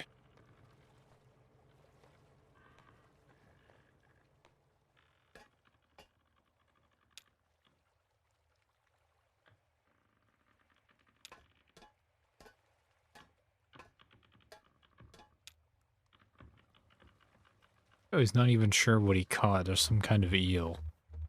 Gentle eel. Even though it's got kind of sandpapery skin.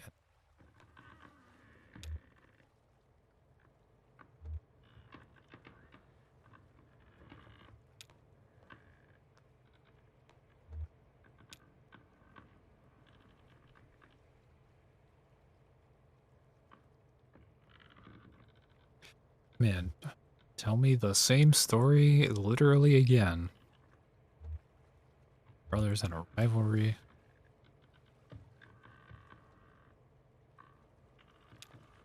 Oh, I see, but he was kind of playing the divers rather than the divers actually demanding infinite food.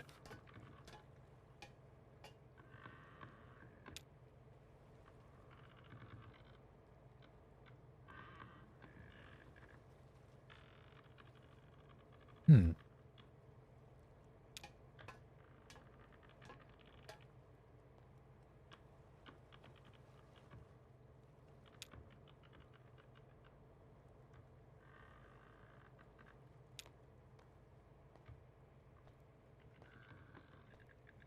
Can't write any of it down. It's impossible.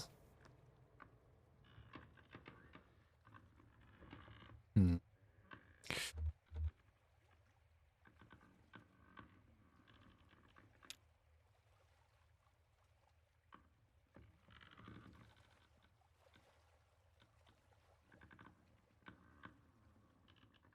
Watching one of your twins sprint down the hallway with an Oculus Quest 2 on the head? Jesus.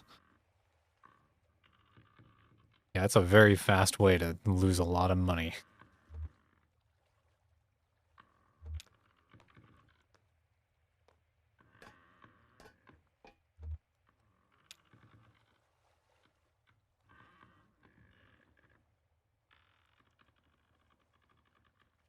Hmm.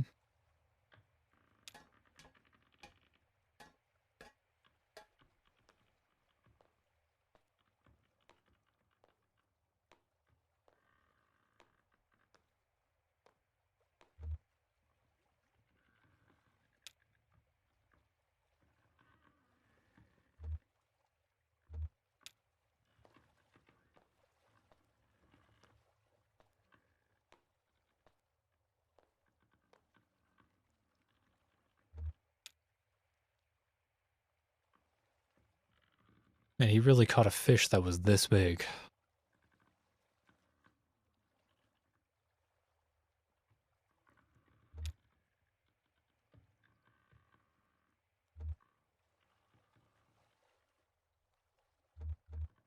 Are there a lot of fish in this lake?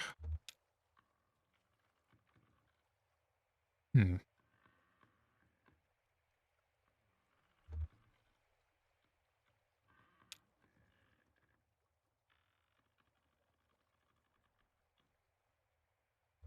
I think we're about to leave, but cheers.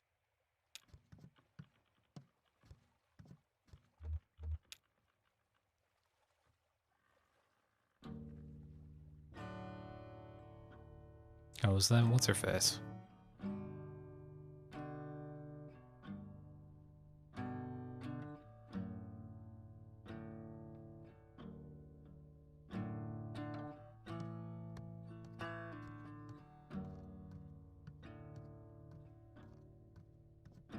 This world is not my home.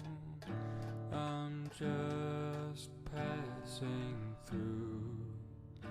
My treasures and my hopes are placed beyond the blue. Many friends and kin have gone on before, and I can't feel at home in this world anymore.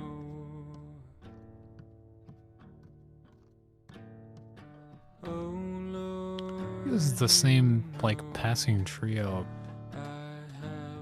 I've seen this trio before in silhouette earlier. I don't remember though.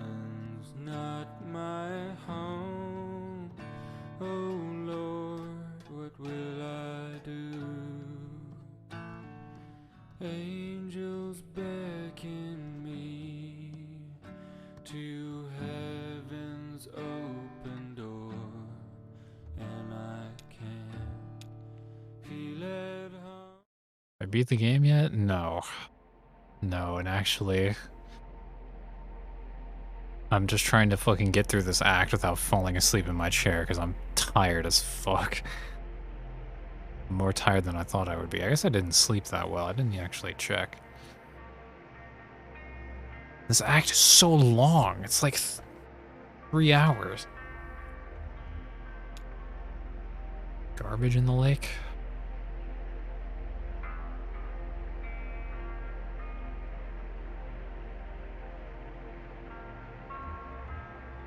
And some desks and chairs.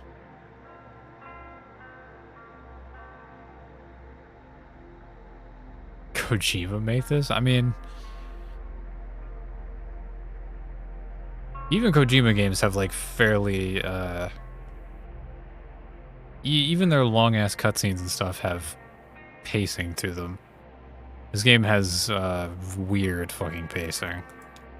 Very weird pacing. Like these like monologue stories just interspersed between conversation.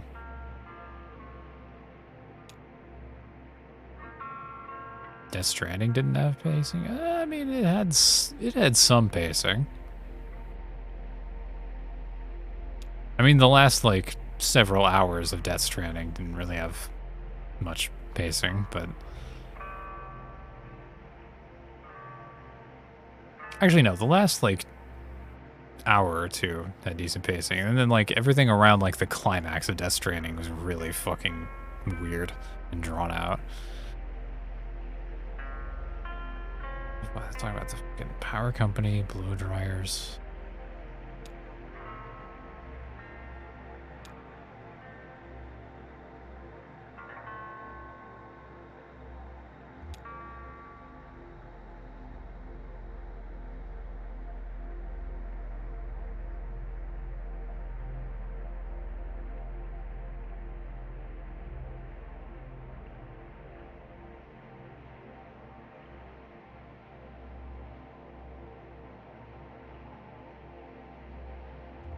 We'll help with the performance.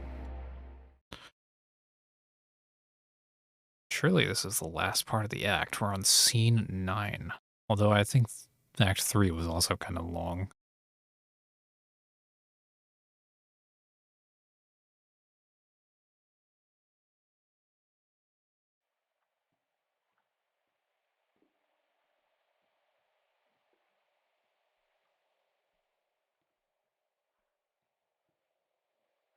Oh yeah, Ezra still has that tape recorder. Yep.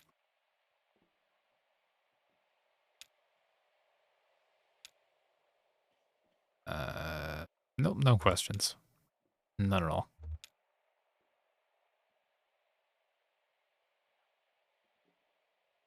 Mammoth.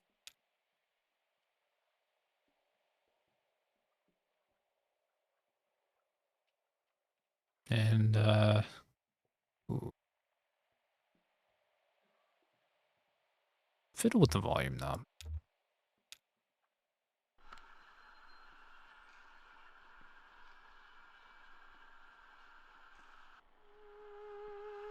Oh, she's playing a theremin.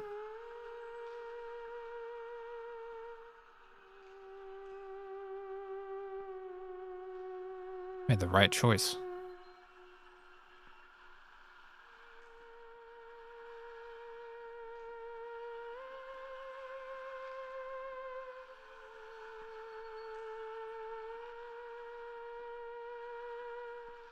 This is well animated.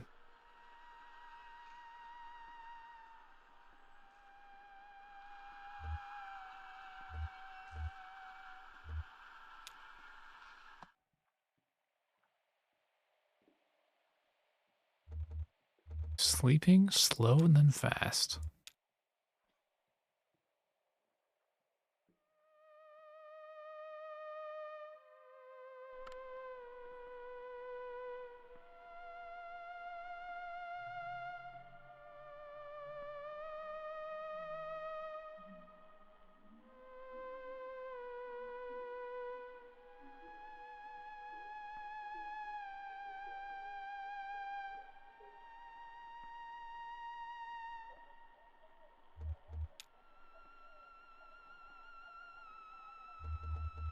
Give me the backwards cat.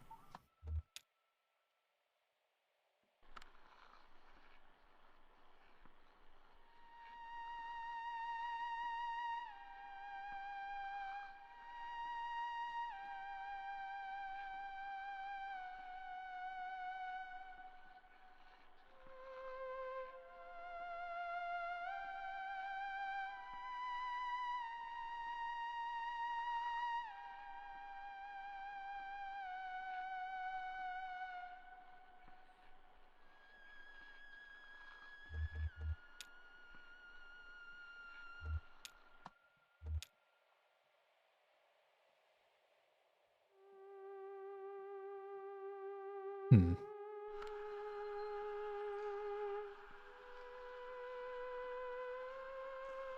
I don't think we're fitting the ambience here.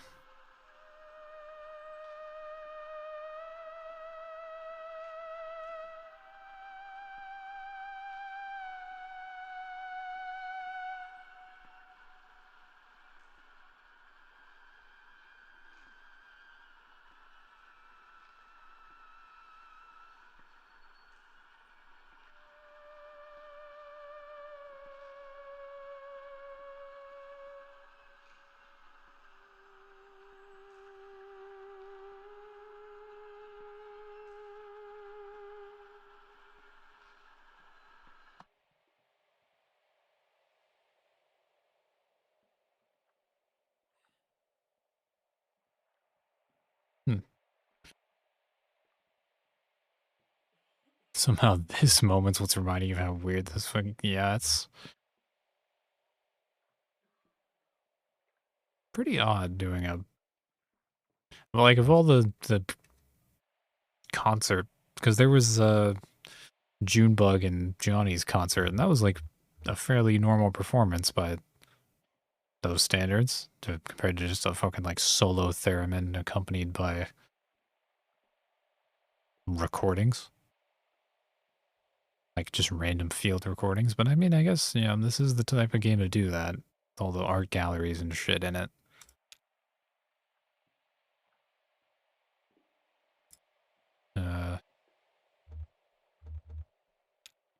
Be good? Ah.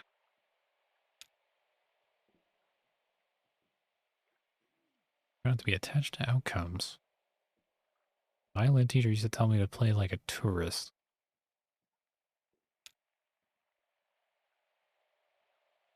Hmm.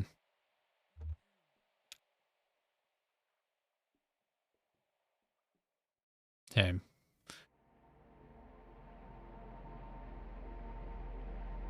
Ezra's going to grow up to become fucking Merzbow.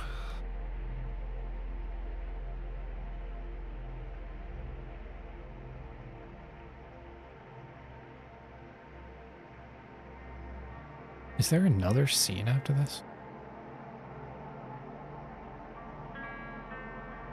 Photographer, immortalized. Oh. Disembarking not far from here, the fin fell out of her bag and borne away by the current. Huh. No shame to be forgotten.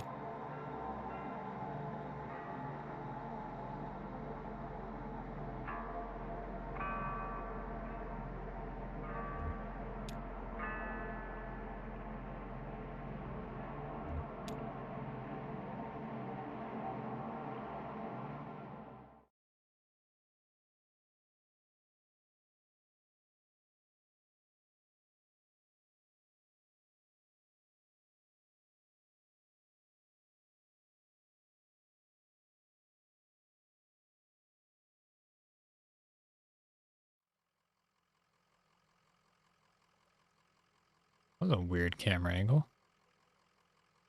What, Kate's leaving?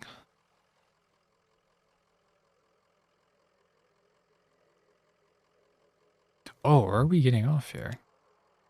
Is this the way to Dogwood Drive?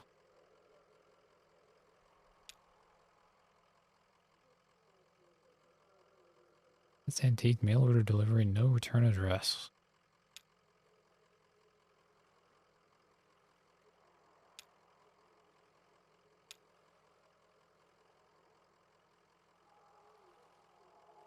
Oh, I guess Kate wouldn't. No, Claire is what I was thinking of. Claire's coming along. Kate's probably going to remain on her boat.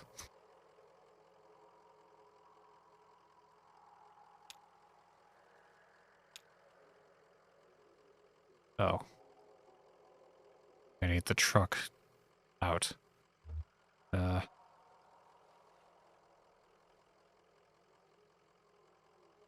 Another route?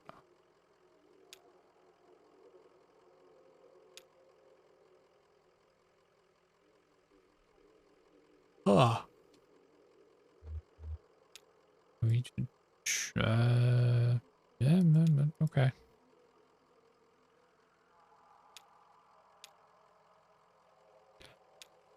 Big fucking foot caravan.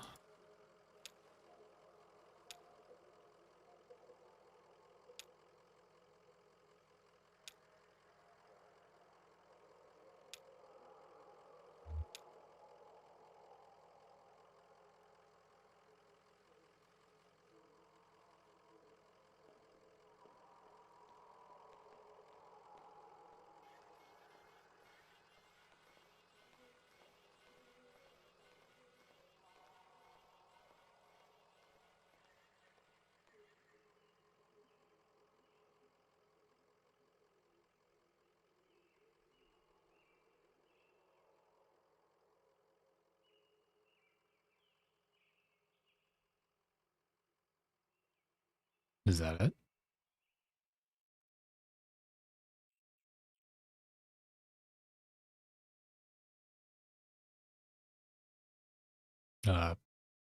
Oh my god, that's it. Thank God I'm so tired.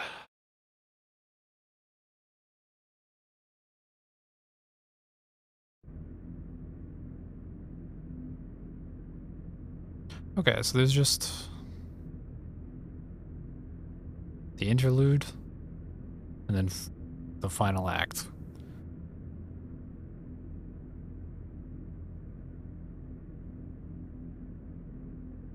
And I will do that. I will just go to sleep. I will wake up. I will eat breakfast or whatever, and then I'll just fucking hit stream again and finish this, because I wanted to finish this stream, but I had to kind of delay it to tonight, and here we are. Okay. That's the plan. Get me out of here.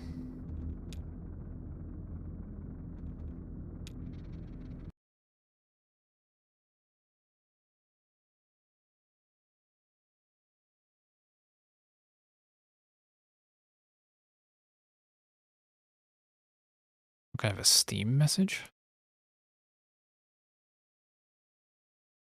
Oh.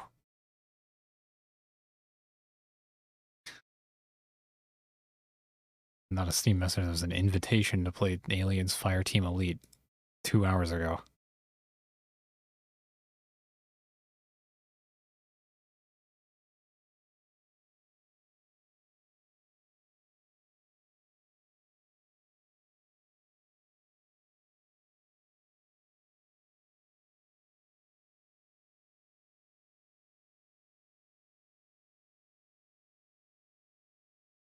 Okay, let me...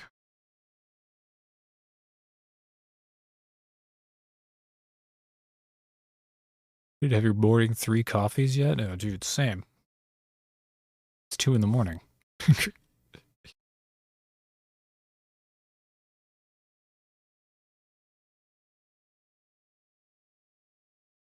I dream of you? Well, I mean, we'll see. See if I dream at all.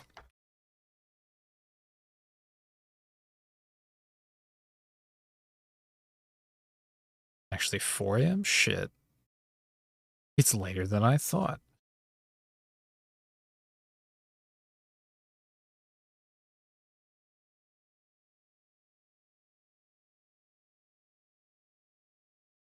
And that spare room, right? Yeah, that spare room that I have.